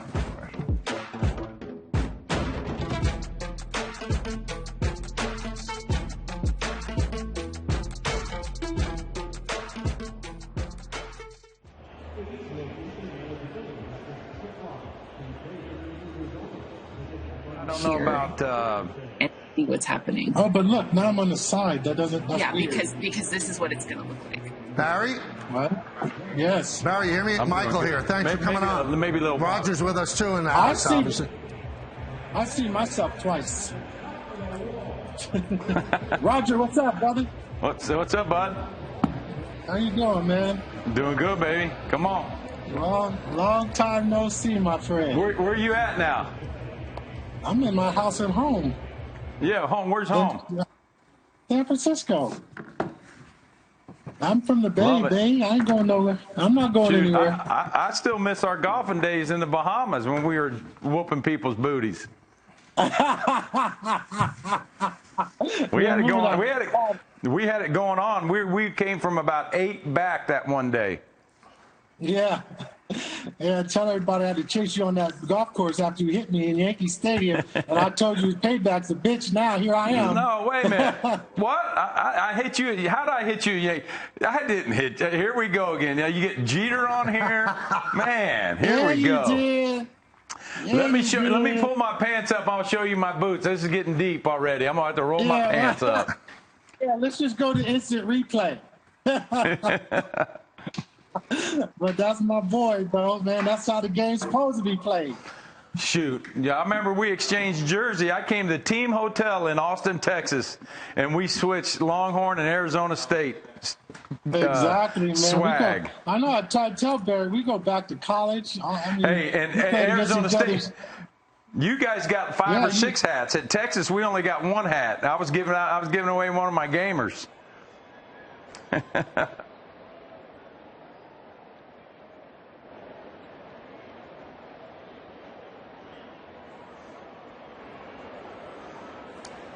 Welcome back to the KayRod cast, everybody. Top of the 5th inning, Yankees lead 1-0. Aaron Judge still sitting at 60 home runs, so I've got 696 home runs to my left, over 300 wins further to my left, and now joining us from California, his home, with 762 home runs, Barry Bonds. Barry, thanks for coming on the show. How you doing? You're welcome, Mike. What's up, KayRod? Roger, how you guys doing? What's up, Barry? Good to see you, my brother. Thank you, guys. Thank you. Have you been watching a lot of Judge, and what are your thoughts about what he's done this year, Barry? I haven't watched a lot of Aaron Judge until he got to like 55. And right. It's, the whole thing started. I've been watching Albert Pujols as well. So I started watching when he got to about 55. Now, do you realize, you've probably heard by now, that you were his idol when he was growing up in the Bay Area? Yeah, I heard that, and I'm cheering for him, man. I mean, we're all fans. We're fans of the game as well. We play, but we're fans of the game, and seeing what he's doing is amazing. You might bring in some karma now. You being on the broadcast. Here we go. This might be some karma right here. I hope he does it while I'm right here on the show, baby. Hey, Barry, I know how much you know and understand hitting as much as anybody. Baseball, I always tell people you're a savant when it comes to baseball, but hitting, what are some of the things that Judge is doing that you really like right now? I'll tell you what happened the last bat, because Boston's pitcher, he reminds me of Pedro. He's got the same kind of motion as Pedro, which makes him dangerous. Means his changeup works really good. The problem that he had was that Judge right now is learning himself as a hitter, and he's very patient. I can almost calculate every pitch that kid was going to throw. I was telling Lisa, here comes his changeup, here comes this. And Judge saw it, and I said he's going to throw a curveball, but if he misses with this pitch, then he's going to make a mistake. He should have whipped that fastball back in on Judge because Judge was sitting on that changeup because he's already seen it. And the kid just had a pattern that was going. And it was really good because I see as a hitter's point of view is what Judge was doing mentally and physically, and he wasn't going to give up an at-bat in that situation because, you know, there's no reason to give him an opportunity to do it on a 3-2 situation. Now, if a man on first base or something, or it's in a situation maybe that might be different, but Judge took that at-bat the right way, and right now he's just sitting on the bench trying to keep himself loose, trying to keep his mind clear for that next at-bat, and hopefully gets in a situation with the same pitcher because it's pretty much trying to get to that 61 is the hardest one, trying to get to that one. Once he gets to it, then he's probably going to hit like 5 or 6 in a row after that. But trying to get there, I think that's the hardest one, is that 61 is going to be the hardest. You know, it's a big moment on 61. Well, it could be coming up in the bottom of the inning. He's due up second. First up, Peraza, then Aaron Judge. He has a double and a walk, sitting on 60 home runs. Come on back right here on KayRod.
Be edgy.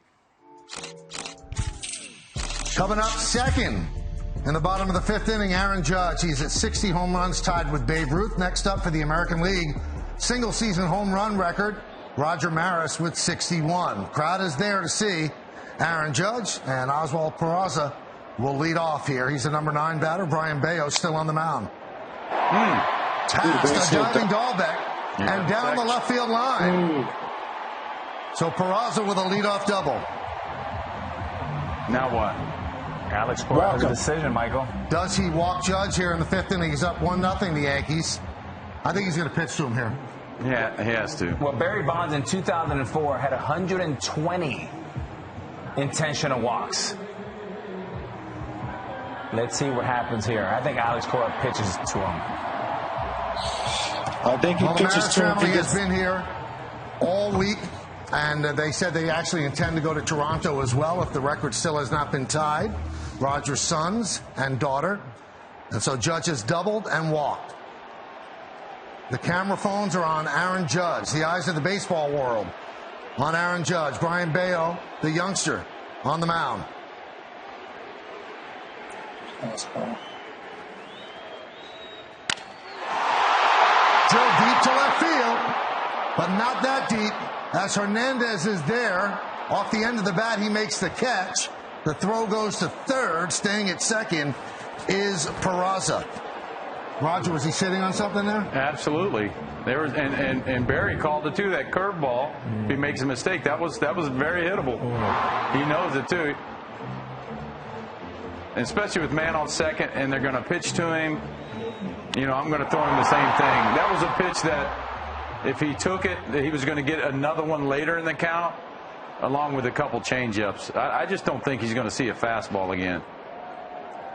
Barry, obviously, the year when you hit 73, there are a lot of milestones that you had to get to. When you were getting close to a milestone, did you feel pressure? Do you think that Judge is feeling any pressure now? Oh, for definitely. Like I say, that one to tie is very difficult. That pressure hits you hard on that one.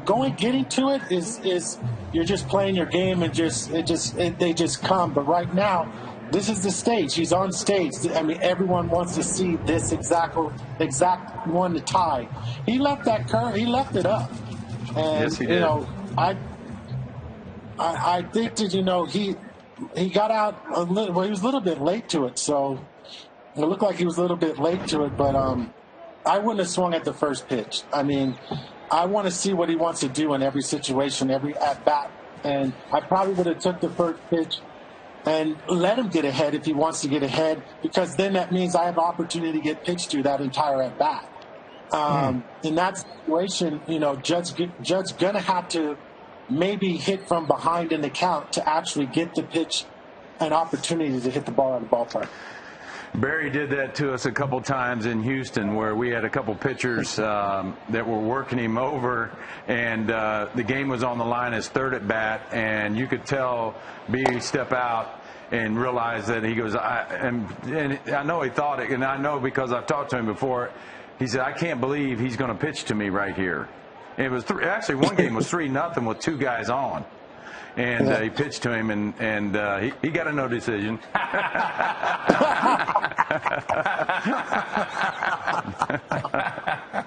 How did you guys fare against each other, Roger and Barry? I'm outnumbered. I'm just going to be quiet because you had Jeet on here. He went at me. He thinks I threw at him, and then I guess I hit B something. Where did I in Houston or where? No, it was Yankee Stadium. He said I hit him. Yeah. But he had enough gear on. He would have felt safe in Iraq with all the gear he had on. That arm guard he had on. That arm guard you had on went from your rotator cuff to your wrist bone. And you choked up. And you choked up, and you're like just covering I mean, he had nothing but barrel covering the plate the whole time. He was. There's a reason why he did what he did. He was balanced, and he's a smart hitter. And the guys that I faced that were great hitters. I mean, there's a reason why. And they, again, student of the game, and they paid attention to detail. And then when I got matched up with him, it was a lot of fun, but it was a game within a game. Yeah, it's great. It's a great matchup. Awesome. But he did hit me. Oh, I think that was just the day after. It was the day after you took my man Lily almost out of the stadium. It hasn't landed yet. In the fourth deck up there somewhere. Yeah, but let me tell you, I got to tell you the story about you that. You did that Lily. pose. You did that Barry Bonds pose on him, and it went up by the facade, and I don't know what happened. Would have hit the train. Well, I'll tell you. I'll tell you guys what happened really brief. Bobby Bonilla came into me in the locker room and told me, Lily's going to challenge you. I said, are you serious? And he goes, yeah. I said, if Lily challenges me, I'm going to hit that in the railroad track. And so the very first pitch, he threw that fastball, and I looked in the stands at Bobby Bone. I said, he's really going to do this. I said, this is going to be fun. And I put it in the seat. When you were a free agent, Barry, there was some talk that you might, there was a chance you would sign with the Yankees. Was it ever close? It was very close for about 15 or 20 minutes, because what happened was, and I tell people the true story, The Yankees offered me the same contract I think Ryan Sandberg had at the same time, or a little bit more than that. And, unfortunately, they said, you have until 2 o'clock this afternoon to make a decision. And, my agent said, I'll get back to you about it. And I went off to go grab something to eat because I'm like, wow, that was kind of strange. I didn't really think anything of it. I just went, wow, that's kind of strange. And I just went to go grab some lunch. And then by the time I got to the place to go get something to eat, my agent called me back, and the San Francisco Giants offered a higher contract. And I said, this is great. I want to go home.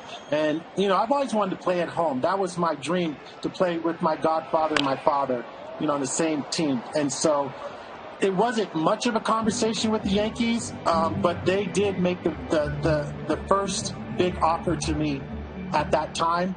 But the Giants came back with a bigger offer probably maybe about 30 minutes after that phone call. Barry, I don't think people realize how hard it was to play in Candlestick. And in this new stadium is the toughest right-handed for lefties to hit home runs. If you played in a place like Yankee Stadium, you probably have over 800 home runs. Yeah, for sure. It's short. And I'm a pool hitter, so yeah. You agree with me? Yeah. Would you have minded the pressure of New York at all, Barry? Was that something that worried you? I love that pressure. It was I think, I try to tell people that one of my best times of playing Major League Baseball was having the opportunity to go back to Yankee Stadium and play against the Yankees. That's the biggest stage in baseball.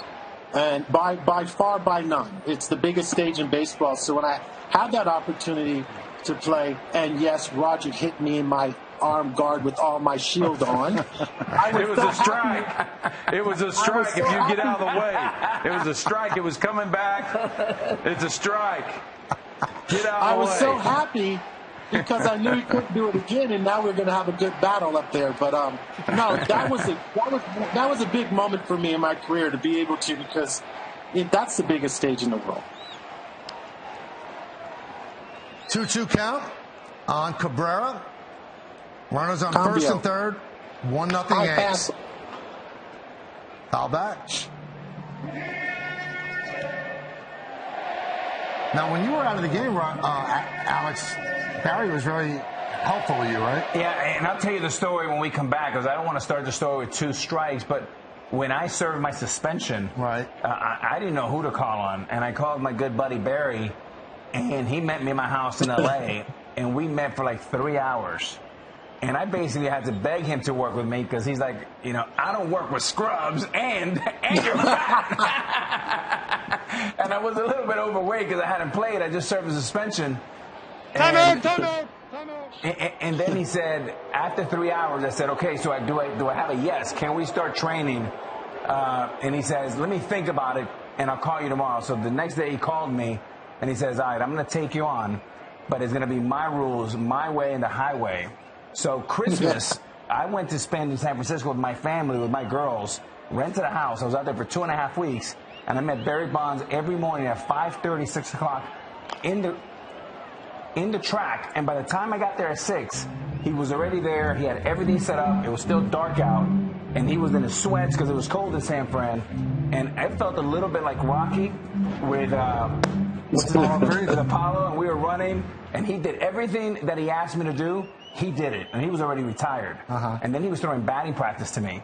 And when we come back, I can show you some of the things we talked about hitting, but he was really big on keeping this top hand very flat, not necessarily swinging down on the ball, but maintaining a really flat swing. I have videos of that. It's really fascinating.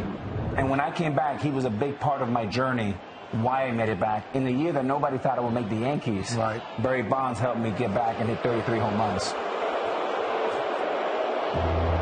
Some booing here at Yankee Stadium, some chirping as they meet at the mound. Barry, I've got the key question. We're tired. What are you waking up at 5:30 in the morning for? Because that's my character. I like training. I work out every day. I ride a bike almost every single day, or I'm on the track or something. I love the gym. And that's just, when I started, when my son was born, I all of a sudden had this responsibility in 1989. And ever since then, I've been working out, and I've never stopped to this day. I train every day. Love it. I throw batting practice to kids. I go to the batting cage. There's your bike. There's Barry, that's my bike. How many miles do you do daily, and what's the longest ride you've ever been on? 111 miles on a Tucson tour ride. Wow. But mostly I average about 30 miles each ride, anywhere between 30 to 40 miles each ride. Wow. And I probably ride about 3 times a week. But I like my tonals, so I'm in the gym too, trying to keep a little bit of muscles. I call them muscles because I'm old now. Used to have muscles, but now I got muscles. All right, we're going to come back with Barry. Roger, we have to thank you. Thanks, It's been guys. so great. Enjoy. Thanks the whole year. Thank you, brother. Thank you so much, man. We return with Barry Bonds in a moment. All right, buddy. See you, baby.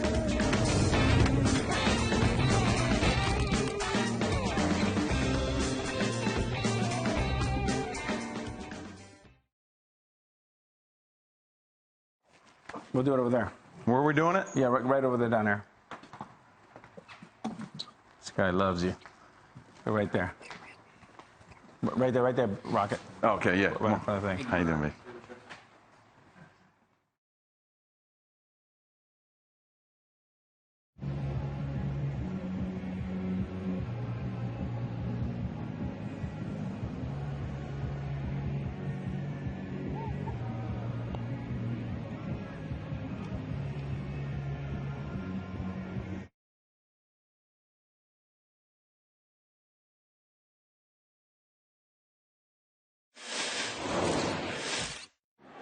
The 1-0 pitch on the way. The fastball hit.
The 1-0 pitch on the way. The fastball hit into deep right center field. It is away out and gone. There it is, number 71. There he is, the record-breaking home run, the single-season home run leader. He ended up with 73. Barry, how important was it for you to hit that home run in San Francisco, which I think is some of the pressure on Judge right now? All of my milestones are in San Francisco. Every one of my milestones are in San Francisco at home. So everyone, I wanted my hometown fans to watch, and everyone else can watch it on TV. But I want to do everything at home. You know, so your everyone, numbers, 500, Barry. 600. What? Your numbers are so incredible, and we had Roger on a couple of weeks ago. I asked him the same thing. Both of you finished your Hall of Fame candidacy of 10 years, and you didn't get in. Did that bother you at all, Barry? To me, the only candid answer I can give you is that dream is not over. Mm-hmm. And that's Why? it. Because one phase of it has passed, but the dream of the Hall of Fame for us is not over. Have you ever wondered why, with the numbers you have, that they didn't vote you in? No, I've really, honestly, I've never even thought about it. It is what it is. That's their vote. They are entitled to their vote, but that dream is still not over for me. You know, it's interesting you say dream, because I'm sitting next to Alex, and Alex is not sure he's going to get in, but he admits that it means a lot to him. Does it mean a lot to you, Barry? It means a lot to all of us, 100%, yes. We've earned maybe we come back for one more bat and reset the clock. Have you ever thought of that? Give us one 1AB. 1AB sets the clock back to 0. Maybe I have to talk to my boy Jerry Reinsdorf, see if I can beg him for one at bat. They could use a big crowd in Miami. Barry, do you think, Barry, that the Giants are going to make a run at Judge? I don't know. I have no idea. All I am is a fan of Judge. I know he's a hometown boy here in San Francisco. And would we love to have him? Sure, 100%. I mean, if he wants to come home. But I just, because he's just a San Francisco kid, I just sat there, like, yeah, that'd be great. But I don't know. It's, I don't have anything to do with it. I just like the kid. I'm a fan of his. And if it's something he would like to do, fine. If not, be in the Yankees. Hey, Barry, it's amazing that within 90 miles in the Bay Area, you have Barry Bonds, Aaron Judge, and Joe DiMaggio. You guys are breeding some great players there. But my question is, I know we have 2 strikes. If we go long, we can continue next inning. But my question is this all or nothing approach, right? Either home run, a walk, or a strikeout. I mean, what do you like? What do you dislike? How would you like it to change? Well, the game has changed, Alex, and players adapt to the game, and obviously Major League Baseball has turned this game into more of a home run type game where the guys' averages are a lot lower. I think the computer-based guys that have computerized these swings and tried to consider this is the way the ball VOs and goes off the bat it works in some aspects, but it's not consistent. Sure, it's still the same kind of top hand swing, but they're doing it this way because you always have to have a guide hand to get it there. But the straight line is this way. This is the straightest path to hitting, which flattens that bat out quickest. This, does it create a powerful swing that you can hit a ball and hit it in the air but to make you to actually make you a 300 hitter, the great players are always going to hit 300. You're never gonna be to. But all right, we're going to come back with more from Barry in just a moment, right after the break, as the Red Sox go down in order. Just going in and out. I can't hear you.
Great.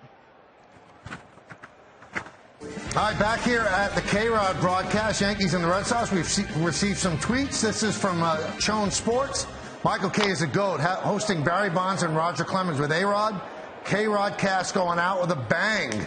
Nice. Thank you, Chone. Alex Few said Barry Bonds is gold right now on KayRod cast. Be mad, Perspect TV. Say what you want, but I can listen to Barry Bonds, A-Rod, and Clemens talk baseball all day.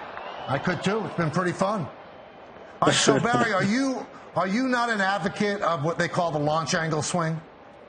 I'm not against it, gentlemen. I'm not against it. There's a pro to con to every swing. Like I say, Tony Gwynn was my idol. Tony Gwynn's approach in his swing. I always try to tell these kids, you don't get extra bases on distance, and be a great hitter.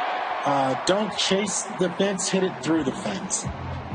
If you chase the fence, your average is gonna drop. So when some of the players or young players are under pressure. Angle game that they're telling them, and it's a very difficult thing because not every hitter can do it as well. The great hitters are always going to do what they can adapt very easily, and some of the other hitters will not be able to adapt to that. So for me, I'd rather have the straightest point to the baseball. And I tell these kids, they always ask me, can I be like, what'd you do and how'd you do, da-da-da. I tell them this, you know what? Stay around long enough for somebody to write a story about you, bad or good. Just don't be a commercial. And I'll tell you, I know a lot of people that played this game that had launch angles of what you talk about, but I've never seen a lifetime 300 hitter get released. Yeah, Barry, I know that when you and I were in the cage, over 20 years, you always said, Alex, be a good hitter first. Swing at strikes. Yes. If they don't pitch you, go to first. Don't worry about home runs. Be a good baseball player. Be a good hitter, and everything else will take care of itself. And you would get mad at me if I was trying to go up there and launch. So I love that approach. It's been my approach. I know that's what your godfather, Willie Mays, taught you, your father, Bobby Bonds. And I just want to give you credit because a lot of people, you're synonymous with your godfather. You're synonymous with the great Bobby Bonds of what they taught you. But I don't think what you get enough credit for is what a great teacher you are, what a great mentor you are, and all the stuff you've done in that community in San Francisco. I'm glad that you're here so people get to see the side that I've seen for the last 25 years. Yeah, and if I got like 2 minutes, I'll try to make the stories really short. I remember Ozuna, when I was coaching with the Marlins, and Ozuna was in a little bit of a struggle a little bit. And, he comes down after he hits a ball on the ground. He gets out. He comes in the dugout. I'm just sitting at the end of the dugout. I'm not looking. He goes, he called me Poppy. He goes, what, Poppy? I said, I didn't say anything, brother. Nothing. What did I say? And he's struggling. He goes, well, I'm not you. And I said, well, that's the first thing you got right. And then he goes, well, what? I go, well, can we just talk for a minute? He goes, yeah. I said, you know what? This is what I want you to do. There's a third baseman, shortstop, second baseman, and first baseman. All I want you to do is make an out. And he goes, you want me to just make an out? Because he's like 1 for 19. I said, yes, all I want you to do is make out. You've been trying to get a hit. That ain't working. So why don't you just try and make out? And I say that in a way to make the story go a little faster. I told him, if you hit a line drive at any one of those infielders, I'll take the blame for it. All I want you to do, no ground ball, but hit a line drive. That next at bat, he hit a launching ball to left center out of the ballpark. Wow. He comes in and he goes, BB, he said, Poppy, did you see that? I said, yeah, I saw it. He says, what? I said, I told you to make it out. And the moral of that story is that sometimes as a hitter, you just need to redirect the brain. A hitter already knows he's doing bad. And as for me, and some coaches are different, sometimes if you just redirect the mind, it will make him correct himself. A body will correct itself if you can redirect the mind into what it did. And the other thing, as a Major League Baseball player, they can't stand you telling them something they can't do. And so I'm like, all you got to do is hit a line drive. If you're a Major League Baseball player, just hit a line drive at the guy. Who cares? But he actually, because of that, he corrected himself. His body got in the right position. He came straight through, and that ball went rocketed out of the ballpark. And then I love that. He took off from there. And sometimes you can overanalyze things. And sometimes, like I say, with these analytics and stuff, you overanalyze. Because I get guys coming to me all the time when I'm at the ballpark, sitting there saying, watching, they watch the films of the pitchers on, all the teams have all these things, and they go, well, what did you do? Did you ever watch films? I said, yes, I watched films. But I didn't watch you guys are watching the pitcher based on statistics, okay? So saying he throws his curveballs 70% of the time, he does this and this, so on. That doesn't mean he's going to do it to you. To me, I'm going to take that pitcher and I'm going to place him against every hitter that is like me. Because he's going to pattern himself to what I'm doing. That 70% may only pertain to 5 of you guys. But if you're going to, and your percentage of his curveball might be 90%, you're not watching what he's doing against you to make the adjustments. You're just going based on the cue card. And you can't do that as a hitter. You just can't do that.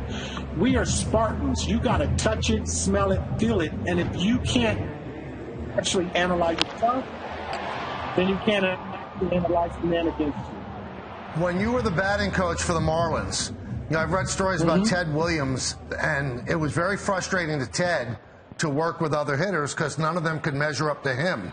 Was it frustrating to you because there are no Barry Bonds? No, Michael. It wasn't frustrating. It's just that, I was trying to explain when I first got there that it's going to take a lot of time because these hitters are going to think if I say turn right, then Jesus just walked in the room and it's going to work. And it takes time to build a relationship amongst them, me having to learn them and what ticks for them, and then them learning me that, hey, you can say whatever you want to me, and any situation you've been in, I've already been there, and maybe I can help you. And I've always explained to these major league hitters today, even the young ones, you got here before you met me. And you have to take pride in what you've accomplished before you met me. And all we're going to do together is throw a bunch of darts at the wall until they stick. And you have to understand that this is a learning. It took me 22 years to do what I did. 22. So we have a long time, and we're going to build on this. But I can't sit there and say, oh, if you put your hands like this, all of a sudden you're going to hit 20 home runs. This is not realistic. We're going to throw some darts at a wall here. We're going to build a base, and then we're going to start putting this house together piece by piece. And we have a growing period.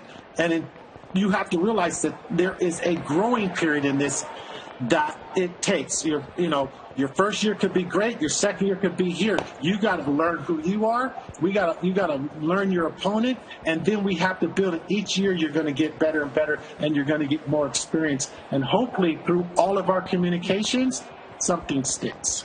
Hey, Barry, what's fascinating is we've seen what the great Albert Pujols is doing with 700 home runs. You're at 762. In many ways, all 3 of us are synonymous for home runs. But all 3 of us have batting titles. You have 2. Albert has 1. I have 1. And it's advocating as a little kid, hitter first, be a great hitter, and the power comes. It feels like today's young kids are thinking power first. If the batting average comes great. If not, these front offices are not valuing like we valued batting average and RBIs. Your thoughts there? Yeah, I because it's the whole. If the ball doesn't come off the bat, then, there's these projections of what type of player he's going to be. And I truly believe in the late bloomer. If I see potential in you, then I'm gonna hang you. Because the human error is human error. And some guys may get it quicker, some guys may come around later, but if I see that potential, I'm going to do it. But I want you to be a good hitter. Yeah, did you just see that? He dropped it. And give Hicks credit, he was running all the way. Sure did. We did that before. Hey, Barry, I see the hard rain. I was terrible at fly balls. But how much does that bother you when it's raining that hard as an outfielder? It bothers you. It bothers you because you're standing around. Infielders get to move around a little bit more than we do. They're in it. But we don't get to move around as much, so it does get a little bit difficult out there. He just took his eye off the ball. Right there, he decided, he made his mind up that he was going to make a throw, and he just, either his glove got in the way of his eyes, or he made a decision before he caught the ball.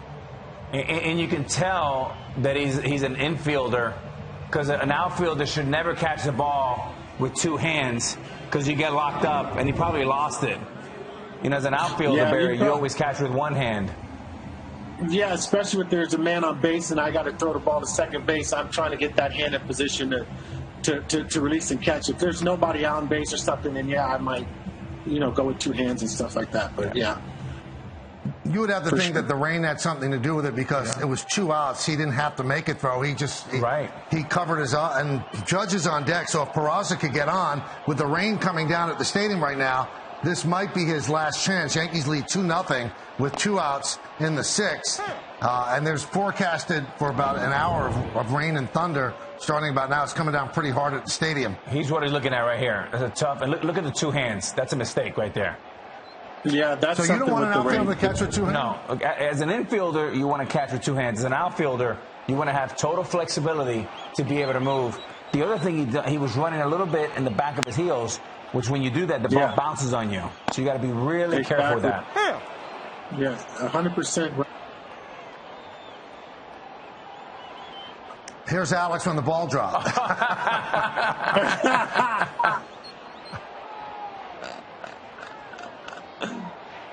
I mean, that's why baseball's so great. I mean, you see something you've never seen before almost in every game you watch. That's a great sign for the Yankees, because if they get judged up with the man on base, then, well, it's too late now.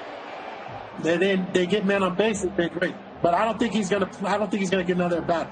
They'll probably call this before. Yeah, it looks like they're gonna shut this down. Well, let's see if they're gonna have the tarp come on right now. Still no signal. I feel they're going to do it because this is such a big moment for Judd, and at that at bat. It's an unfortunate situation that people might have to wait and see what happens, but I don't think they're going to force him to have that at bat with this rain. Well, right now, there's still a couple of players on the field, but the whole team is not taking the field. Just see the umpires right now. And they're talking with Danny Cunningham. You're familiar with him. He's a great groundskeeper. Best ground crew in the game. He's been there about 25 years. Yeah. The best. Okay. What do you think? What's that? Oh, just hold on 1 second. Let's go ahead and tarp it. If it's going to rain hard enough, it could look like it's coming down hard on us because we're seeing it from the lights more so than on the field. Because it doesn't look like it's hitting them that hard. All right, go ahead, pull it. Are they going to put the tarp on? Because they can see the rain. We're going to keep Barry here and talk for another couple of minutes. Barry, does it amaze you when you see baseball players now and it's accepted that you hit 210 and strike out 230 times? It's accepted. It makes my heart hurt. It does. I'm sorry. To me, it makes zero sense. These players are better than that. It just hurts my heart because I just don't know how you could live with that for yourself. I mean, I know it's just my generation. But let me clarify that so that no one thinks I'm offending them basically on their averages. The game has accepted that, and the players have adapted to what the game has accepted. And far as if you told me I could hit 220 and I'm going to make $200 million, then has been accepted. In my time of playing baseball, you don't hit almost 300. You're not going to be in Major League Baseball. You're going to be in the minor leagues. So it's not the players' fault. I respect the players. I love what they're doing. The game has adapted that style, and the players just has adapted to the style of what Major League Baseball has presented out there. Mike, if you can believe this, Barry Bonds struck out only one time 100 times in his rookie year. And here's the guy that has more home runs than anybody. And to me, Barry, I love the game so much. And talking to Manny Ramirez and Albert Pujols, yourself, and so many others, the question is, I agree, I don't think it's a player's fault. But as an industry, how do we get the game to be more athletic, more excited, more contact? Do we have to tell these front office, like, hey, just settle down a little bit? We love the analytics. But also, where are some of the veterans that I remember when guys like Reggie Jackson, Lee Mazzilli, Roy White, Willie Randolph, when we were going through tough times, those guys would come in the clubhouse and tell stories. And there's nothing against like the nerds, right? They have great stuff and they're really smart. But you need the combination of the really smart kids and the really veterans to come together and help players and help develop players how to play the game. Like Lou Piniella taught me, Bobby and guys taught you, right? I just wish that we had a remedy for that. Right, and the players want that. But let's take this. I heard you guys talk about the new rules coming up. I think there's no more shift coming on. I think that's going to be next year or something like that. Yeah. And let's just and so I thought about that for about 20 minutes, and I'm going, why are they changing it now, right? What's the purpose of changing it around? Okay, so let's go back to the analytics of what they've done with all these Harvard computer guys and sat there and said, Alex, I'm going to use Alex as an example. Alex hits the ball here 60% of the time. We're going to place the man there. Alex hits his other ball here 70% of the time. We're going to place the man there. That's what the shift game has become at this year. But the Alex Rodriguez's of the game is going to blow that shift up anyway because Alex is a different player. So for him, it makes no sense for them to even care because Alex is going to be Alex anyway. He's going to hit his 40 home runs, 50 home runs. He's going to hit his 300. Now, for the average player that hits 70% of his balls there, he sits there. Now, you take Alex, who can adapt to that situation and move the ball because he's that level of a player. Those other players can't do that. And so you clog them up. And if you look at the way the game has been played, those guys, I feel, and I'm just guessing, I don't have any statistics behind it. I'm just guessing, and it's just my opinion, is shifting them back to the shortstop position is going to open up the holes for those other players to now improve that average that they're now hitting 191. Because those balls they're hitting up the middle, that would make them a 250, 260 hitter is now making them a 190 hitter because that spot's clogged up. But the great hitters don't care. You can put all 9 of your guys in the right field on me, and I'll still find a hole because I know the physics of baseball. If I hit that ball, if you throw it 95 miles an hour, the contact of my bat, I know human error, you cannot get there anyway and it'll find a hole. So I already know that philosophy of it. But the other guys who I'm not putting down, please don't get me, I'm not saying they're not great baseball players. Everyone in Major League is great, but there's different levels of everyone in that sport.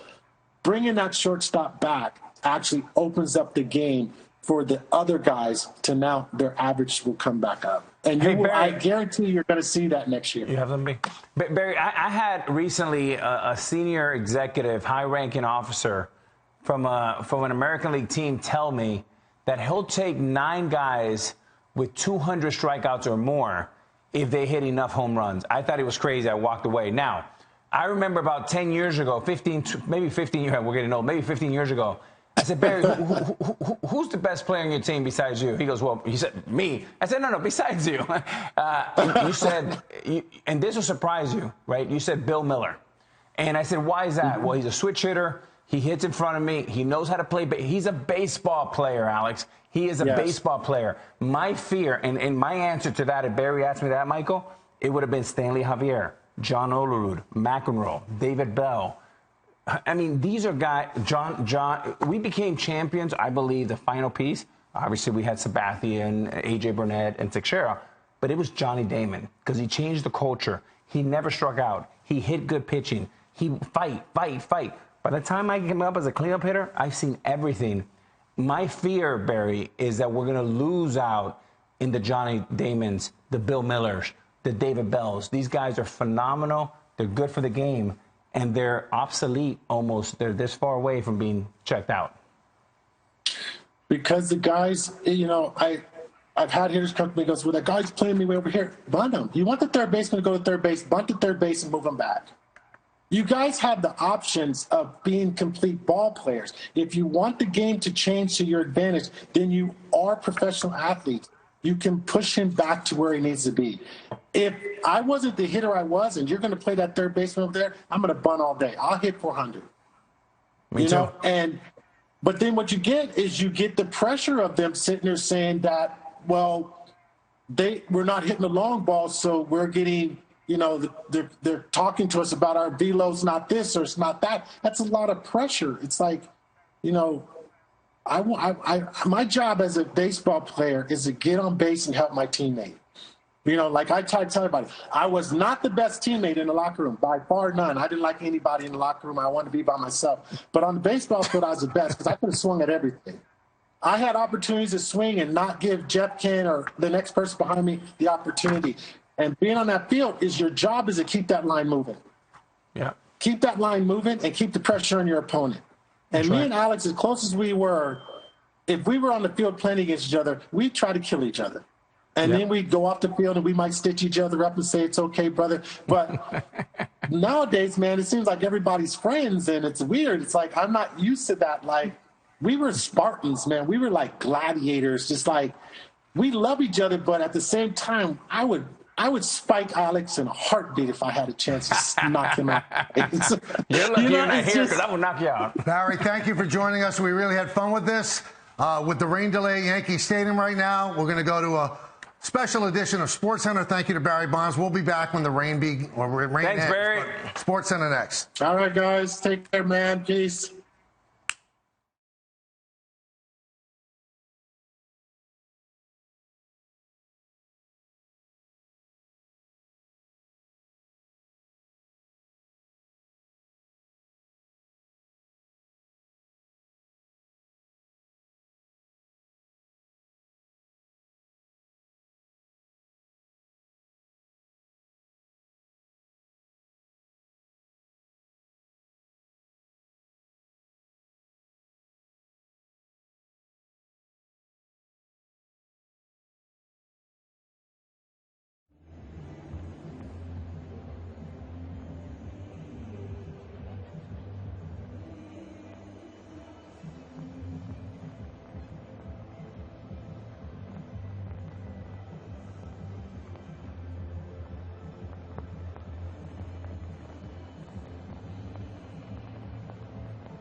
Well, this is Kay, that's Rod, and we're going to start something fun, a different way to watch baseball. We'll talk about things. We'll have guests. Do you like Alex more now that you work with him? Now I hate him more than...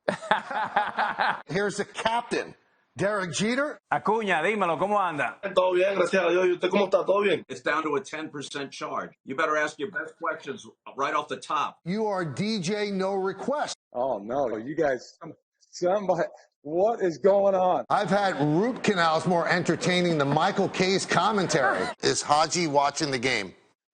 He's right here. Michael, you say, do I like analytics? I love analytics. If you played in a place like Yankee Stadium, you probably have over 800 home runs. And for sure, it's short. And I'm a pool hitter, so yeah.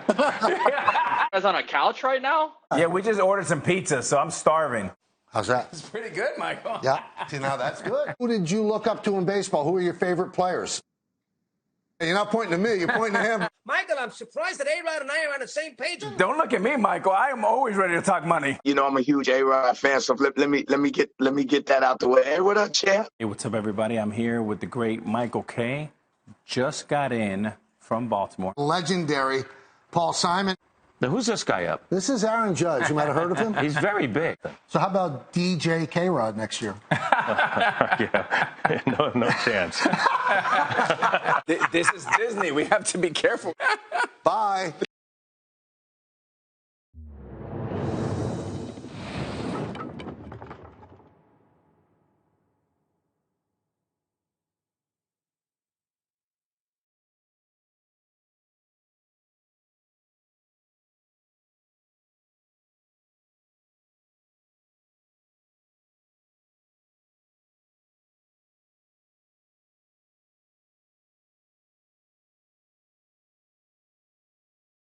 Well, this is Kay, that's Rod, and we're going to start something fun, a different way to watch baseball. We'll talk about things. We'll have guests. Do you like Alex more now that you work with him? Now I hate him more than...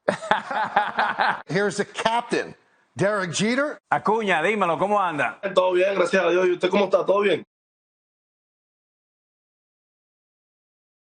Well, this is Kay, that's Rod, and we're going to start something fun, a different way to watch baseball. We'll talk about things. We'll have guests. Do you like Alex more now that you work with him? Now I hate him more than... Here's the captain, Derek Jeter. Acuña, dímelo, ¿cómo anda? Todo bien, gracias a Dios. ¿Y usted cómo está? ¿Todo bien? It's down to a 10% charge. You better ask your best questions